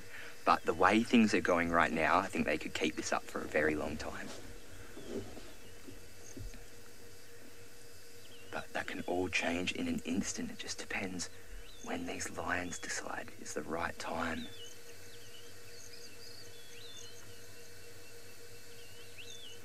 Wisteria, these young lions are looking really good. They're looking nice and healthy, very chunky, and you can see some nice manes really starting to develop through these males. They are looking like a future coalition to be reckoned with, that is for sure. A coalition being a group of males, so a brotherhood, if you would like to call it that. Although they're not always direct brothers, but it's just a group of male lions that come together for their own mutual benefit. Rosemary is saying she feels bad for this little calf. Yes, I would not want to be in those hooves right now. That is for sure.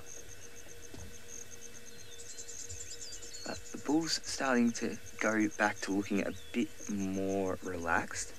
They're not looking really over in the direction of the lions. We've got one laying down. The lions also just watching and waiting patiently, as we are doing as well. It's been going on quite a while now. It's all worth it if we get some action. Even so, this tense moment, this is what we come out here for.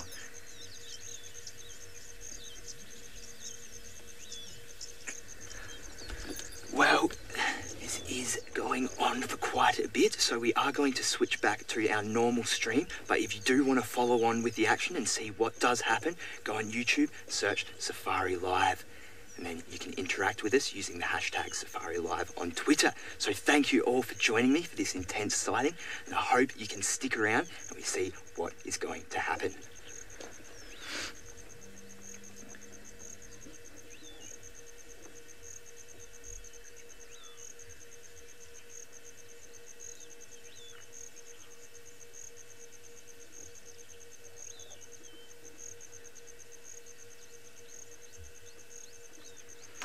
Welcome back, everybody. Well, still sitting on this sighting.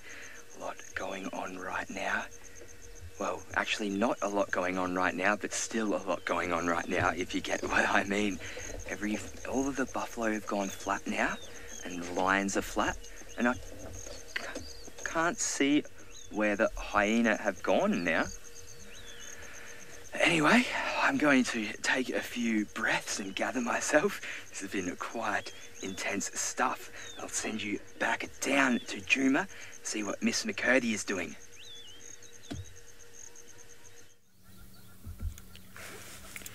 Goodness, Pat, well done on that very, very long broadcast. It sounded exciting, and I bet you need a drink of water after all of that talking. So since you were doing that, gave us ample opportunity to try and figure out what we were going to do next, and we weren't really having any luck. We'd gone to the hyena den. There was 2 adults outside, but they had themselves tucked in the bushes, so we couldn't really see who it was. And then we drove everywhere, hey Senzo, all over. But now we thought we'd come back to Kuchava and her favorite 3 marula trees. And Senzo kindly pointed out the tree where she'd stashed the last of the Dacre kill. And there she was, just sitting up in the tree. We've got the whole thing to ourselves, which is magical. No one else is here. So she's just feeding on the last little bit now. This is so awesome, though. It's just amazing to see how she's able to balance on that branch and really throw that carcass around. Yes, Shelley, it is my favorite leopard. I'm always excited to see Kuchava. I did not think I'd be having so many regular sightings of her. I mean, realistically, when I obviously had the opportunity to come back and do some freelancing with Wild Earth, the last leopard I thought that I would see was this one. I really didn't think of it. I mean, Jamie and I joked today, and we said, at least we've got fallback Kuchava as a leopard, and I was like, I never thought I'd ever hear myself saying that. She's been fantastic. That looks delicious. Kuchava, the faces you are pulling right now, you look not very impressed. Shame that poor Dacre just hanging there. This is beautiful though. It's lovely colours with the greens and the bright blue sky. Janet, we can only speculate that Kuchava's cub has been killed. We don't really know. No one saw any evidence or anything like that. It just hasn't been seen. So that kind of says to us that, yes, the cub is no longer around anymore. We can also hear the hornbills above us, if you're wondering what that bird is. That's the hornbills making a serious racket. Shh! We're trying to watch a leopard here. And they've gone louder to compete with the birds out here.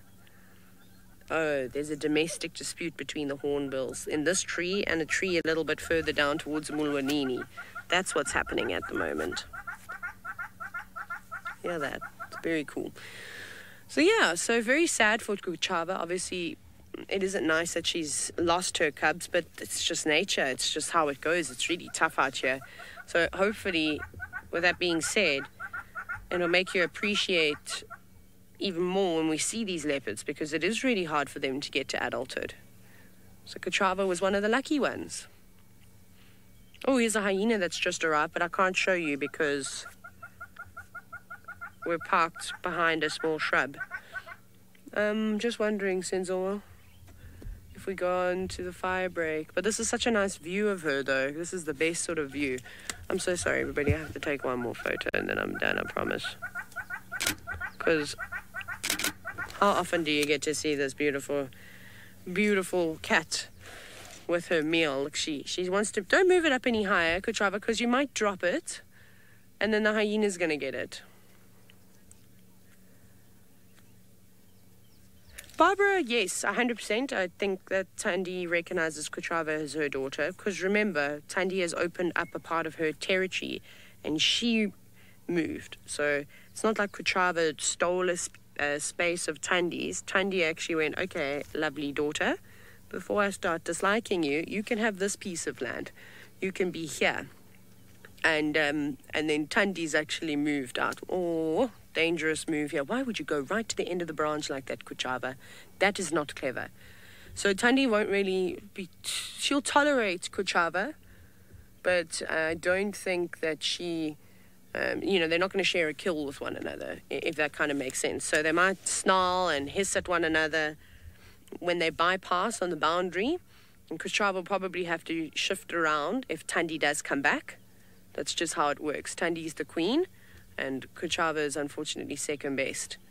Although she's kind of next in line for the throne, though, when Tandy passes on to carry on her genetics, she'll do that. Oh, look at this balancing act. It's impressive, don't you think? I'm sorry I can't show you the hyena right now. But this is truly amazing to see. And I don't know why she's a bit nervous about that hyena, because she's exceptionally high off of the ground. It's very risky with her maneuvering around on top like that. She could quite easily drop that kill, and that's the end of that. She's really held on long to this daycare as well. I mean, typically they would have eaten that in a day. She's had it for about 2 days now. Moses, now, no, unfortunately for the hyena, luckily for the leopard, hyenas cannot climb trees. I've seen them standing up with their front paws, on the trunks of the tree, but they don't, their entire body structure is not adapted to climbing trees at all. Pretty much all of the cat species can climb trees very well, including cheetah.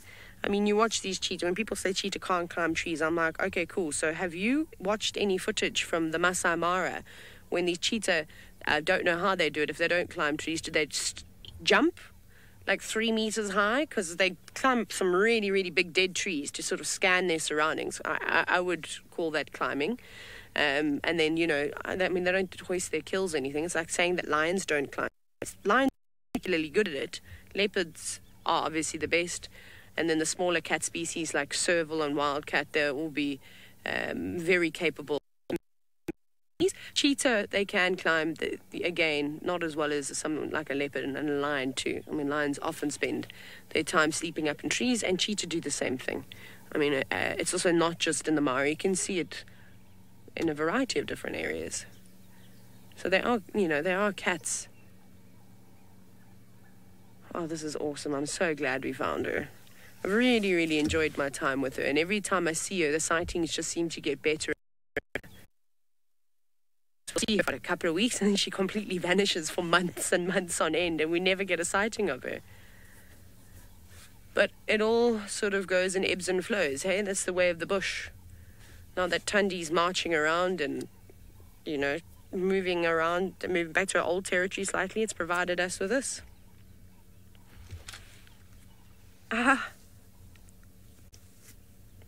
Dan, I don't believe that Kuchava came to say hello to me. Sadly, I think it's highly unlikely, but I mean, I'm definitely not complaining about it at all. And this is fantastic. I'm just trying to think. Is that hyena still around, Sense, or did it give up? Oh, it's still there. I just want to change it up a little bit. So, Sense, let's show the hyena. I'm going to go around here on the fire break.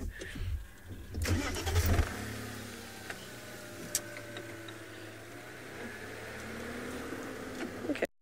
Well, we're going to reposition very quickly.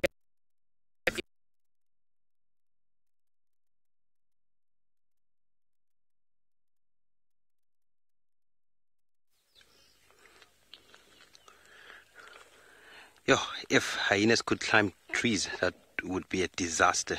Just imagine hyenas and leopards interacting in a tree. And hyenas are much bigger than the leopards. So what we have right now, I don't have lions trying to hunt or leopard feeding, but I have my beautiful moth, which are called bird droppings. They're mating. Yes, you can see they are looking in opposite direction on top of a hibiscus plant. Beautiful, isn't it? And they're well camouflaged here. They're well spotted by Jamie. Thank you, Jamie. And this process might take up to like several hours, up to a day or two. The male has to make sure that the process has been fertilized. I can say that. Yes. So before they go separate ways. And we've been sitting with them for quite some time now. No movement and nothing.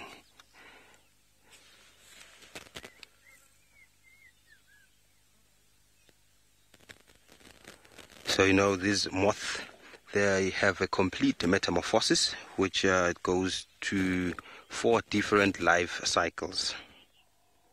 Taily, yes, this is magic, if I can say that, because it's this is what I love about the bushwalk, because you see these magical things. My name is Ollie, and joining me behind the camera it's still Craig. So there's a lot happening here. I have these moths, and on my back there I have termites. And I will show you termites after looking at this beautiful, interesting behavior here. As you can see, they're looking at different directions. It's because they have to make sure that this mating is successful. So I'm not really sure whether moths, they're like birds. The female has to test the male strength, that the male can build a nest, or the male can fend for chicks or for that particular female. I'm not sure of that, or whether maybe it's because of the coloration or the boldness of the species. I can't tell that, but mating is happening. Oh, the viewers are asking, there's a spider behind the leaf. Yes, this guy is trying to hide here and is trying to sneak in just to look at this mating. There's a spider here on the other side of the leaf, yes, but I can't really tell what's the name of the spider. They come this side, because it has this black patch on its abdomen. If you have any clue of the spider, you can send your answers to #SafariLive on Twitter. I'd love to know this spider. I will take a few pictures and then I will go to my spider book and confirm. Who knows, maybe I won't even go through my book, because 1 or 2 viewers might know this spider. Who knows? Indeed, February is over, but love is still in the air. We're going up here, we're climbing up, and this place is not good for my cam up to properly walk here. So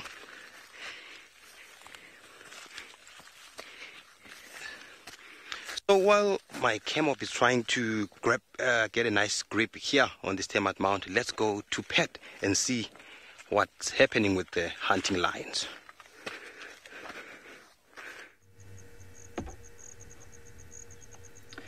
Well, no real updates as of yet. So the buffalo have kind of gone a little bit flat over here. One's just gotten up then. The hyenas, I can't see any at the moment. Not sure where they... Oh, there's one there. So they're still lurking. Yeah, there's still definitely a couple around. And... Oh, yeah, no, okay, there is still quite a few around. They're starting to all prick their heads up a bit now. And then the lions are still just where they were before when we left them, just laying flat and watching. And then way off down by the river down there, there is also what looks to be an impala. I can't see from this distance, but it was doing a little bit of alarm shouting. But that... When you watch, these are African buffaloes. So we do get actually a different species of buffalo in Australia called the water buffalo. Although they are an introduced species, they are not native. This is the African buffalo starting to get a bit frustrated with, well, they have been on and off going at these hyenas. A little bit more commotion there. No reactions from the lions, but yeah, every now and again you'll just see the buffalo start to relax, and then a hyena will come that little bit too close, and there'll just be a little bit of a not a charge, but a go away, a little bit of a warning, and then settles down again. It's very tense. It feels like it's only been a couple of minutes here, but it's been almost 45 minutes. I don't know where the time went. It's all been very exciting stuff. It just went from being a casual, nice birding drive with a few antelopes to a full-on hunt. Yeah, Steve, I think this calf is in a lot of trouble. It does, yeah, as pointed out earlier, it does seem to have a little bit of an injury, and I think that's what's got the hyenas so interested, is the fact that it is quite vulnerable right now. And I also believe that this would be why that young males are here with the lioness.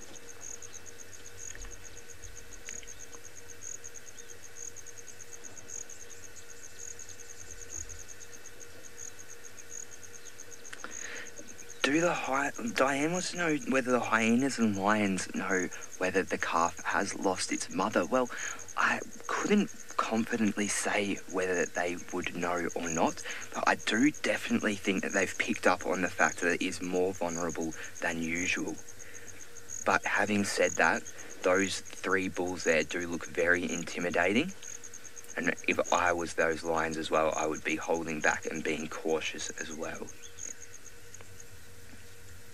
See it quite well hidden in there. And as I've been touching on, the buffalo can really do some proper damage to an animal, so they need to be very careful with their movements here. Everyone involved, actually, the buffalo, the hyena and the lion.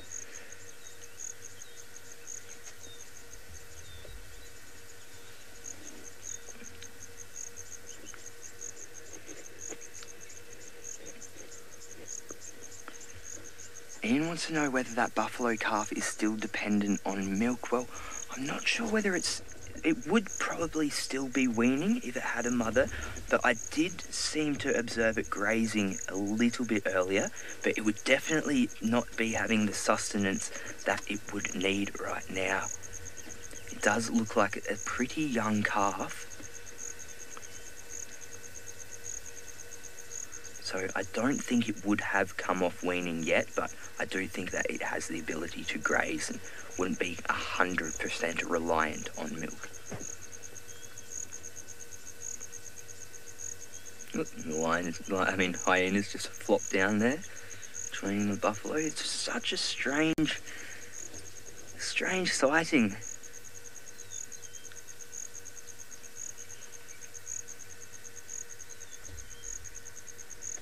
Yeah, it is amazing how they're gathering around the calf, Alex. They are really showing like they want to protect this calf, which is, a little bit unusual for these big bulls, but it's definitely making this scene more interesting. I think if they weren't here, that calf would be done for by now. Not a doubt in my mind. So this calf is lucky.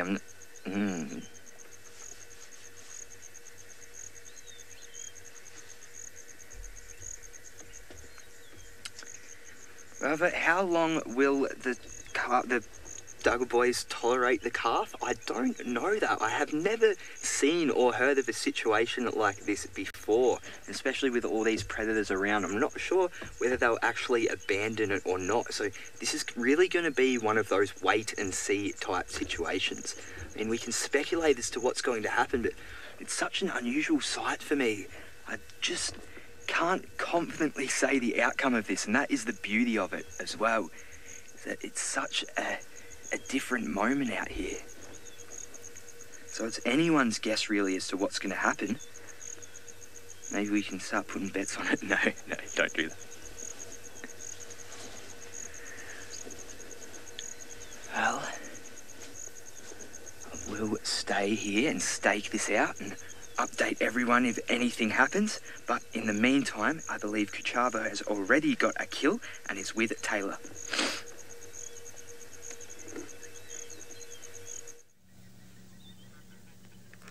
Welcome back, everybody. Welcome back. Sorry, Senzo, you don't have comms, eh? Okay, just quickly checking there. Senzo doesn't seem to have any communication with the final control, but we're still here with Kuchava, and she's gobbling down on breakfast. She'll finish this now. There's no way she'll carry on feeding on this. I'll be very surprised. I mean, she's pretty much working around on the sort of chest and right up to the neck. And then it's, you know, unlikely that she's going to chew on the head. I don't think she will. Maybe she'll gobble around it.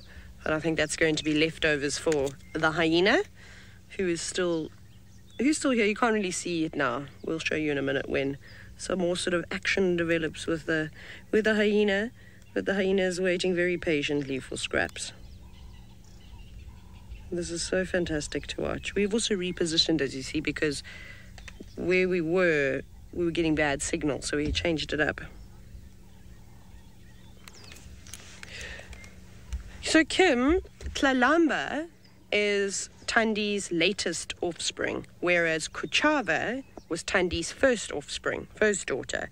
So that's sort of how it all fits in over there. So Tlalamba has an older sister named Kuchava, so here she is. Kuchava wouldn't be very tolerant of Tlalamba, though.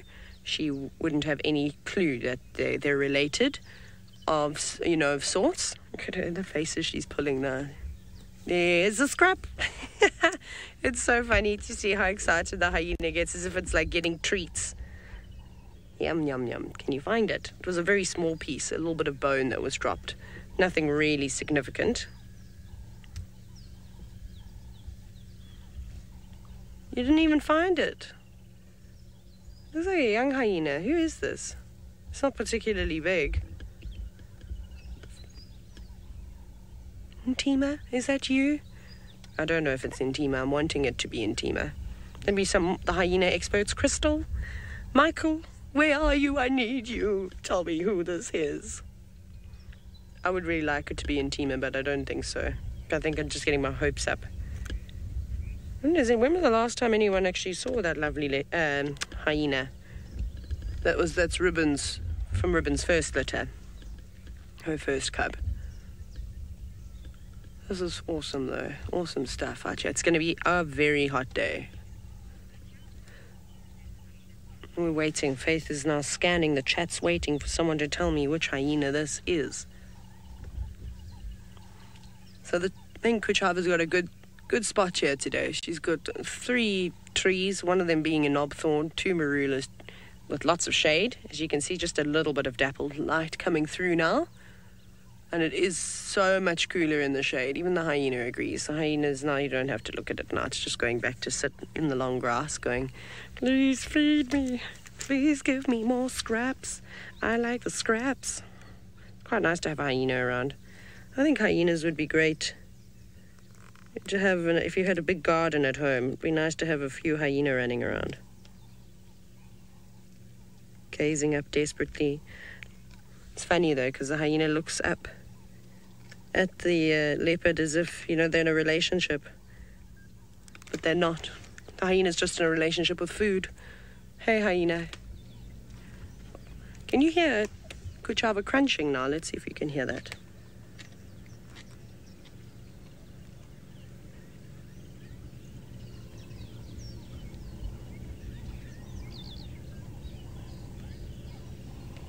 See, she's not eating the favorable bits anymore, that you can hear those bones crunching.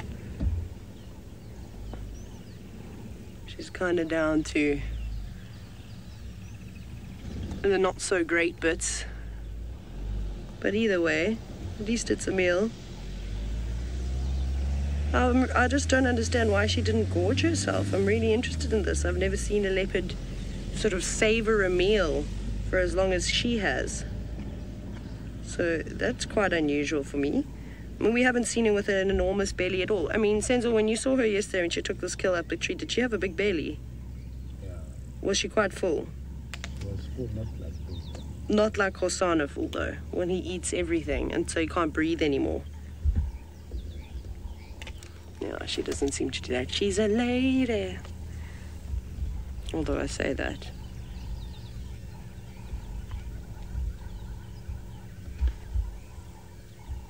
It's amazing, though, what you can see on camera in comparison to what I look with my eyes. When I then look down and look at the monitor, you are all so lucky. Doctor someone, I didn't hear who, but there's a doctor out there. Yes, the hyena would completely devour the head. They eat everything. They eat bones. They've got exceptionally strong teeth. Oh, Dr. Polo. So, you know, it's quite easy for a hyena to feast on the head and the bones and stuff like that. If it was a young duiker, if it was a baby or a baby impala, then the leopard would probably eat everything because the bones are still nice and soft. And their teeth are, you know, obviously pretty strong, but they just don't have the sort of crunching capabilities that a hyena has. And also, hyenas thrive on feeding on bone marrow. You know, that's also really, really good for them. And there's a lot more sort of sustenance in bone marrow than potentially just the flesh. And there's not many animals that have the ability to crunch down into that and can sort of get it. You know, there's some people that are driving past that unfortunately can't come here because they don't have traverse on this land. I don't think I'm looking at a hyena though. But I'm not. I'm looking at the leopard in the tree, but they won't be able to see it because Kuchava, they might be able to see her tail dangling down, but that's about it. I should have brought sunscreen, that's for sure. I'm getting burnt. How about you, Senzo?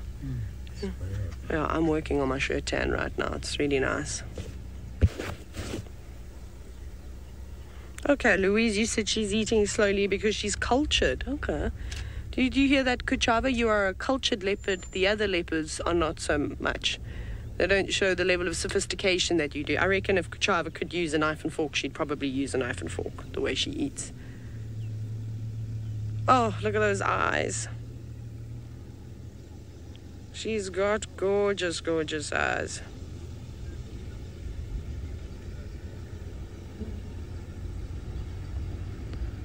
Sorry, I'm just wondering where this vehicle's going. I'd have to stay there. Shame they can't come here. I'm just waving, smiling. Yeah, the traverse agreements, unfortunately, no one ever wins.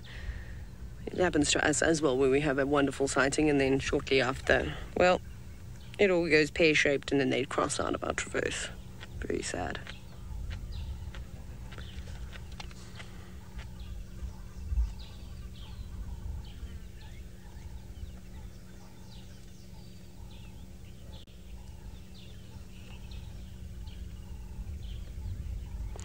David, yeah, potentially she could be eating slowly because she feels like there's no threats nearby. You know, there's always the chance of a lot of hyena, and Kuchava typically stashes her prey down on the floor during the day, and then she takes it up at night time to hide it away from the hyenas, which I think is quite clever. She's very clever like that. So it sort of stays preserved and stays in cooler shade rather than baking in the sun, and that smell's sort of coming out a whole lot more. Oh, hoo, hoo, hoo. Did you see that legs? Those legs dangle down. Her face. She's not impressed with that. It went tumbling down, and I think she thought she was about to lose it. So close. Pull it up, girl. Hoist it. Hoist it more. Yes, good girl. Yeah, just putting it back in place again. So I'm not sure why she's eating so slowly. I mean, there's so much around. There's so many hyenas around. There are other leopards about. I mean, we've seen their tracks. Lions, not so much at the moment. Although I did see 2 lions last night. 3 lions. They went towards Nkoropan. They were just sort of on their way around. I don't know which lions they were, though.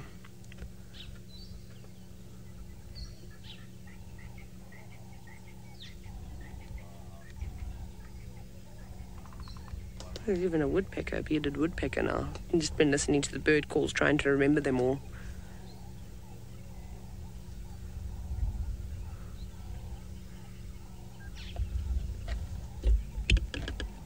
Oh, she's cutting into the flesh. Hyena's still just waiting there.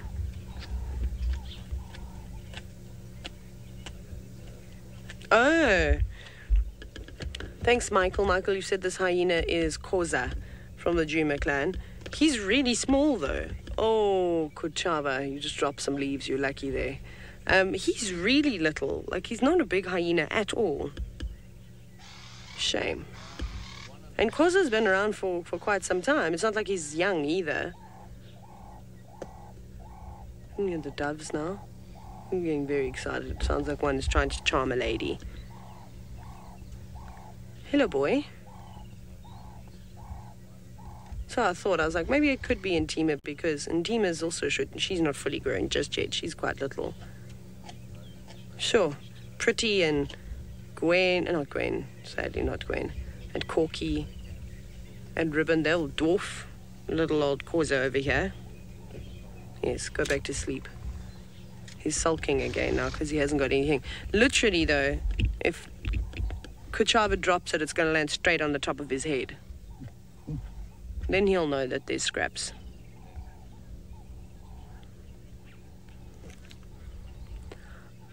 So I'm sure you're all dying to figure out what's going on in the Mara. If those lions are still chasing the buffalo, if the hyenas are still circling. So let's go back across to him and get an update.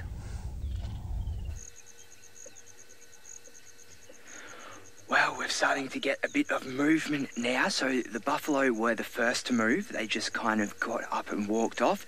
And then the hyena followed. And now the lion have got up. So there's still all eyes on this calf. Still definitely that interest there. It's just a matter of waiting it out and seeing how it all unfolds. The lioness is still hanging back, having a watchful eye over the whole thing. Oh, and the buffalo are really starting to, yeah, we can see in the background there, really starting to make some distance.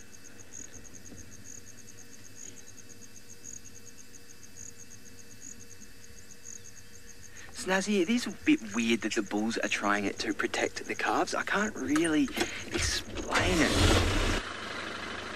other than just natural instinct, that natural protective instinct that we sometimes do see in buffalo.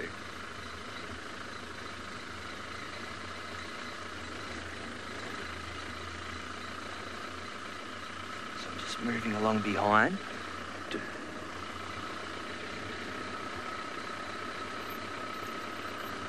Lions making up some ground now again.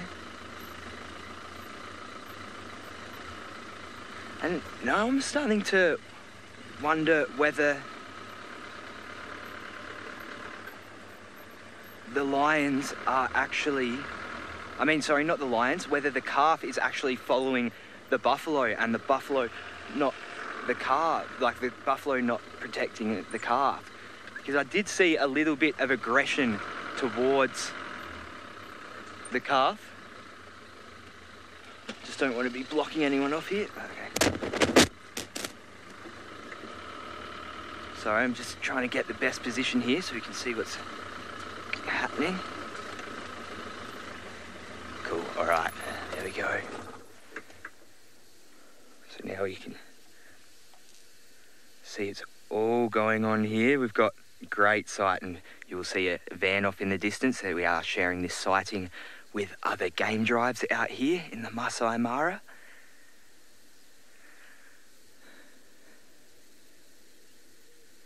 So yeah, as I was saying, it seems like it's more the calf following the bulls now.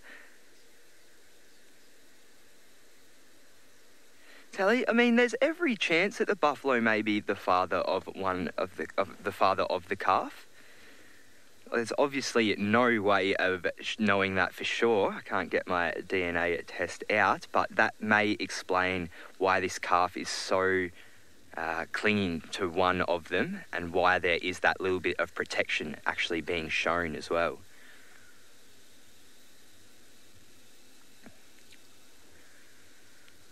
These hyenas are hanging around like a bad smell. They have not left the buffalo alone yet.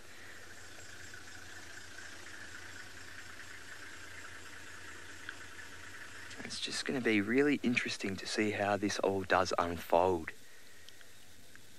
A bit of ground being made up now. This seems to be the way it's been going. As a bit of ground is made up and then a bit of ground is lost and then there's a period of downtime and then up they get again. And it's just going to be interesting to see how long this goes on for and whether there's actually going to be a proper move made. We've been with them for about an hour now and there hasn't been any real proper attacks, just a little bit of stalking, a little bit of moving, just waiting for that right moment.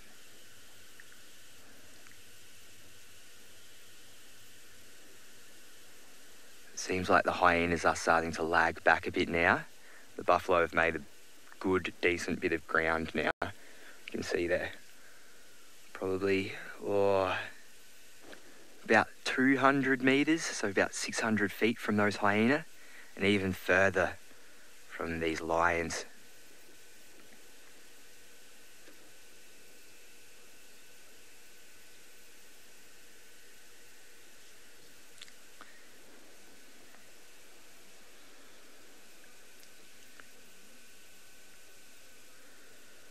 Okay, so the hyena is still pressing on.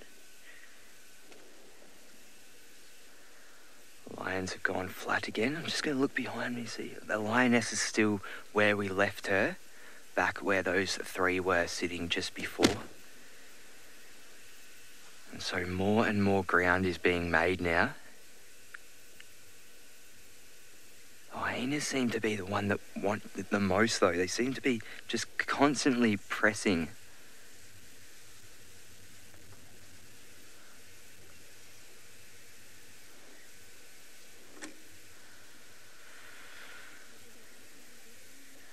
David is asking whether if the calf was to rejoin the buffalo herd, could it find a cow to suckle with? I'm not sure whether this occurs in buffalo. I know it does occur in lions, so lion cubs can suckle off other lion mothers. Whether or not this happens in buffalo, though, I'm not actually 100% certain. I'll definitely go and check that out, though. It's definitely going to have to find a herd, I think. I don't think it's going to be able to keep up with these dugger males for a whole heap of time. And unfortunately for this little calf, I think survival is going to be pretty hard from here on out. But that is nature, that is natural selection.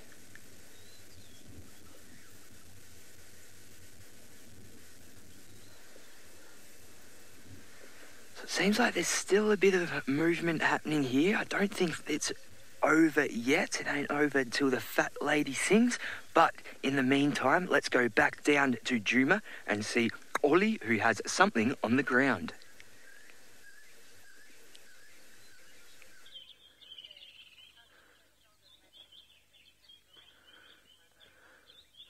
Look what I have for you. It's this caterpillar. I don't know whether it's going to be a butterfly or a moth, but it just caught my attention.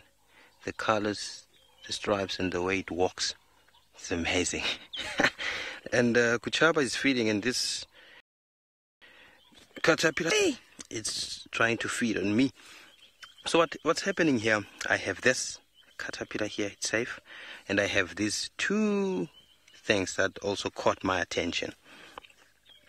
This one is a rock.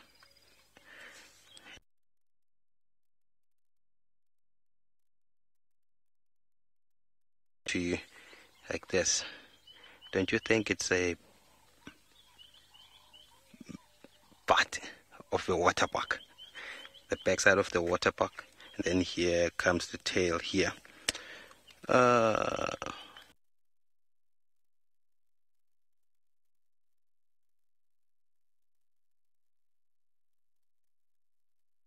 Let's go back here.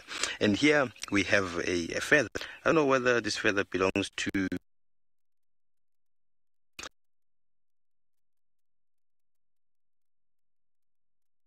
But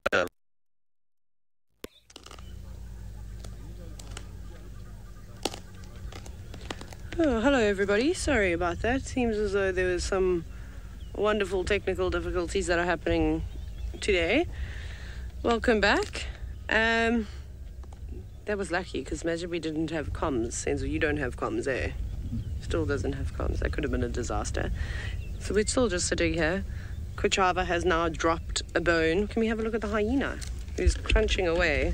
She dropped the legs. She severed the legs off, and now the hyena is crunching on them. Listen to this. If sounds creep you out, then you're not going to like this.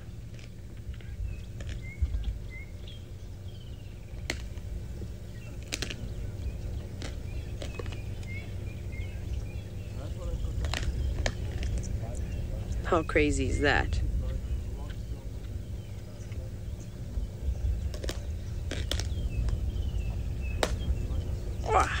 So now you can see Kuchava is unable to crunch through the bones like that. The hyena is pushing right back to the back of its mouth. It's sort of got specially adapted molars, and I wouldn't say they're blunt. They're fairly sharp and serrated too. But that bite force of a hyena is just phenomenal.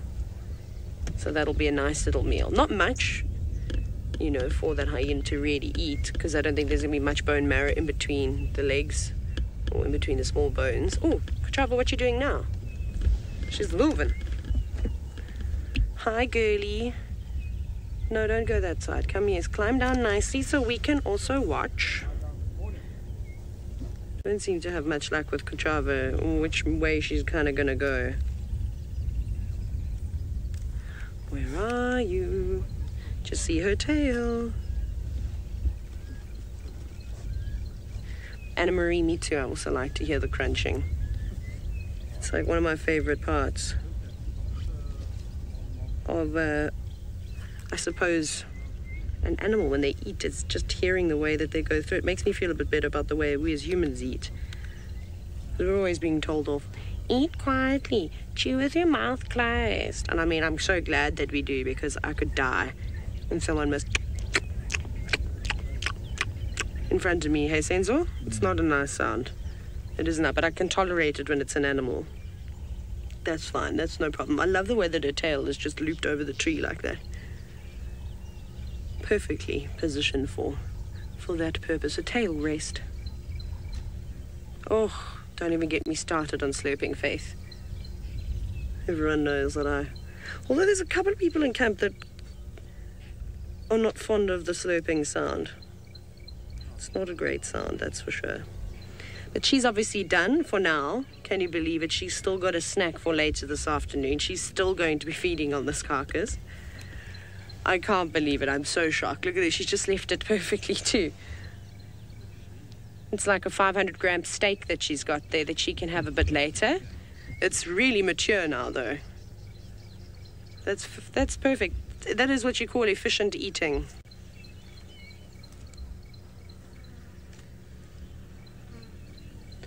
Well, Francis, obviously the incisors and canines play a different role to, say, you know, right at the back, your molars that are slightly more serrated.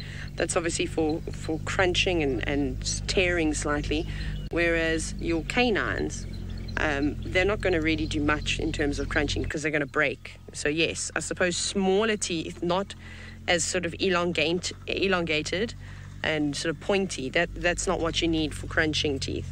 She's looking down and snarling at that hyena every now and then. She's not impressed with it. I wonder if she wants to go. Where did she want to go? Do you want to go down? You're going to have to run fast. That hyena might chase you. Maybe she wants to go for a drink of water?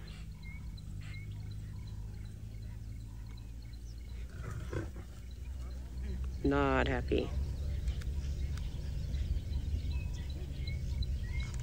That was cool. Enough to chase the hyena away. How awesome. Good job, Kuchava. You tell that hyena.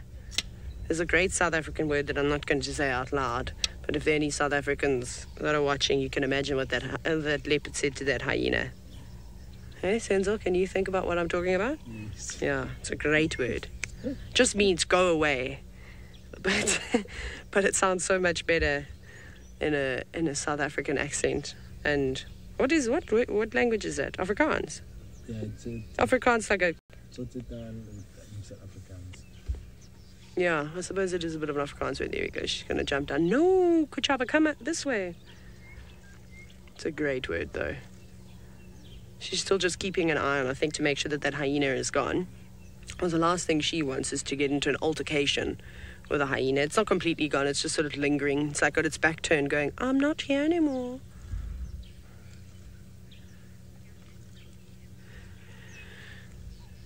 Delpho, potentially. I've never seen a vulture eating a kill in a tree, but that's not to say that they wouldn't. I think that they would find it particularly difficult to do something like that.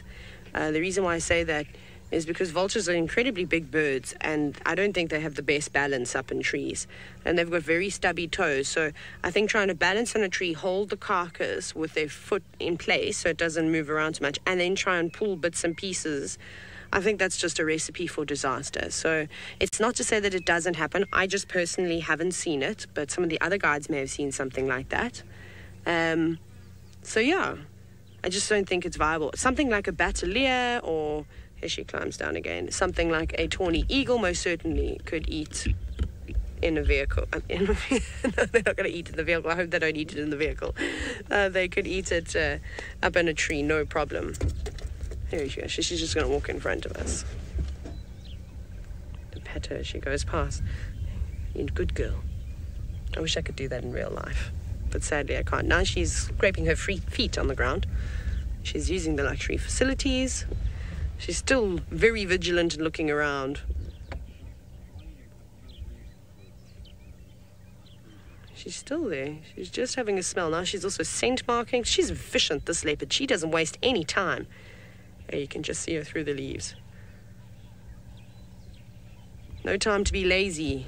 Well, I suppose she will just now when she goes back to sleep. I'm a bit worried about moving and trying to follow her because we're going to lose signal. Barbara, she's a smart girl. She's very smart. So unfortunately, I can't show you any more of the leopard because if I do move, we're going to cause a crash cut. Just because it's like a really bad signal zone. Down there is the Mulwanini, which we don't have any signal in at all. So I'm not going to be able to follow Kuchava to see where she goes. I'm just going to sit here.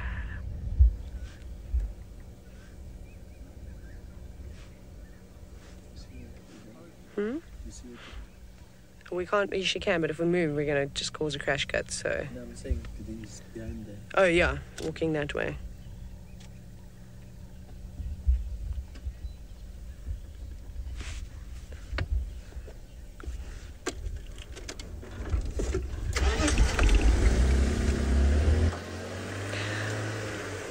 Cool. Okay, well, we'll just move then, and if we crash cut, we crash cut.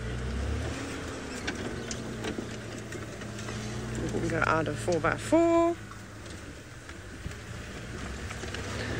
Kuchaba, where did you go? She's in the long grass. I think she's going to go and find some water.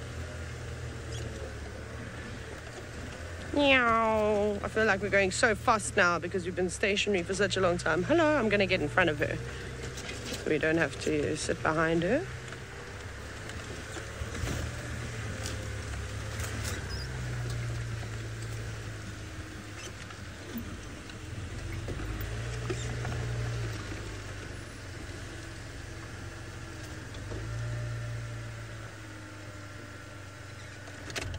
There she goes. You're going home. Are you going back to your old drainage line, lovely lady? She's going the wrong way now. No, she's going into the shade. She's scent marking. How's that? She's gone from eating to growling at a hyena, and now she's also just going to mark her territory. Off she goes. We're probably going to let her do her thing now too, because she's heading down into the Mulwanini. But off you go back across to the Mara, to Patrick, to see if he's still with all that excitement that he had earlier. Well, Well, we are still tailing these lions, but there is more and more distance starting to be created between the buffalo and where they are. You can see that they're moving through this grass here, so we're probably about 300 metres, 900 feet from where we started. But they are still on the trail of these buffalo, and I can see hyena still in amongst them. So I'll just move forward so we can see where the buffalo are.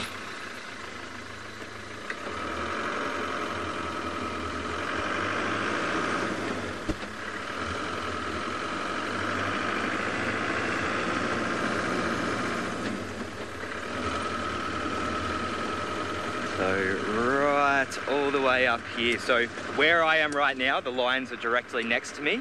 And so I would say about 200 metres, 600 feet to the buffalo from where the lion are now. But I'm just going to come forward and then come around a little bit so we can get a nice view. It's like the buffalo have come to a bit of a mud patch now, maybe for a bit of a wallow.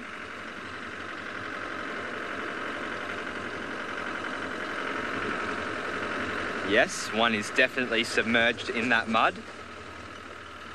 And we can see the calf is still sticking close. Well, we can't see it now, but just 2 seconds. And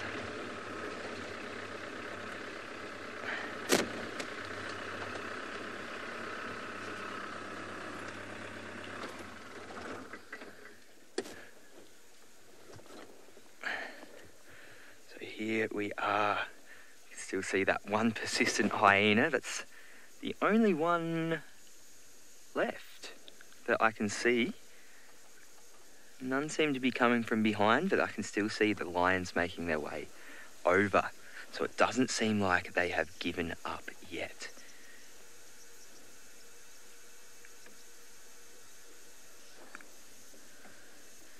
It's all been happening this morning though.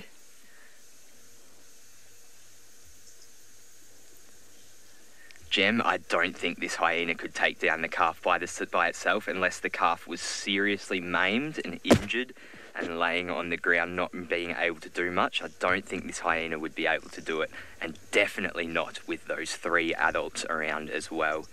It would have no chance whatsoever. Before, I think a few of the hyenas also got distracted as well, because we saw one coming over towards us that had a bit of carrion in its mouth. Whatever it was looked very disgusting, but I think that has distracted a few of them. They started rolling around in it, which is not a very pretty sight to see. So the lion is still coming over. I'll just reverse a little bit so we can... Hey? Right there, yeah.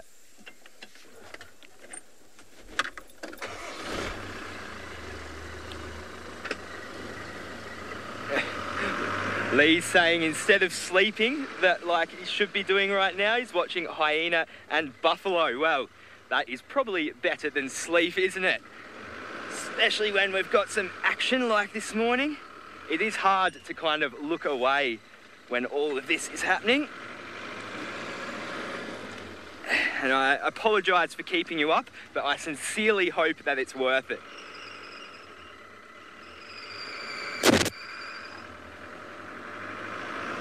Going to move back around so we can see the lion just ahead of me here.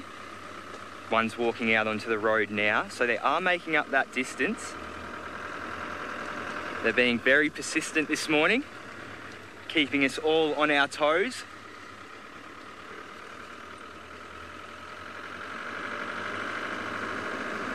So I should be able to get a good spot here, and if there is some action unfolding, we should be very nicely placed.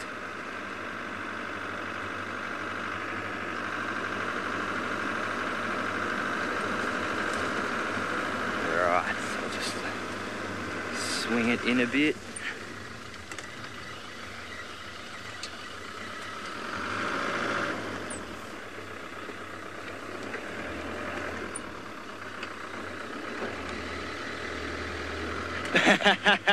Jason is saying not to get stuck. Yes, I'll try not to. It only happened once. Only once. And I'm going to do my very best not to let it happen again.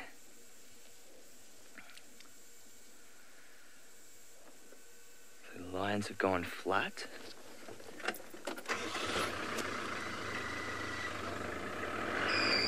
Just gonna rearrange.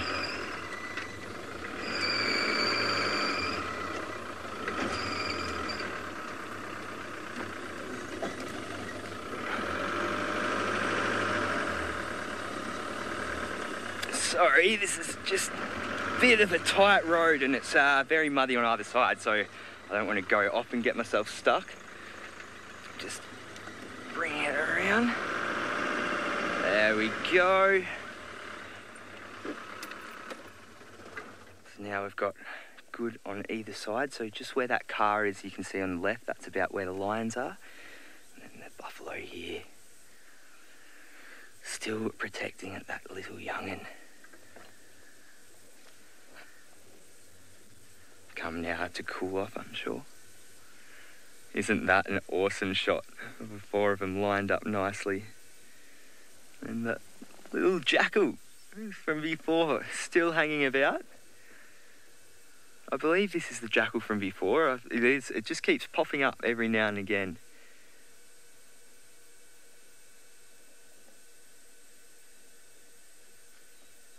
Jackie, the calf doesn't look like it would be much of a meal for the lions. No, it doesn't look like it would be substantial. It would definitely be a nice, good snack for four of them, but any more and it wouldn't really be much at all. But they will still definitely get a bit off it. I think if they were to snack on it though, they would probably hunt again tonight or perhaps tomorrow as well, because yes, as you did point out, it's not quite as substantial as one of these big adult buffalo. Probably got about the same. If I had to compare it to perhaps maybe an antelope, I would say it would be about the size of a small impala, but obviously a lot thicker, so a little bit more meat, but still, yeah, not substantial. And it is looking very frail and weak, isn't it? I'm not feeling good for the plight of this calf, regardless of what happens right now. I don't think it's going to make it.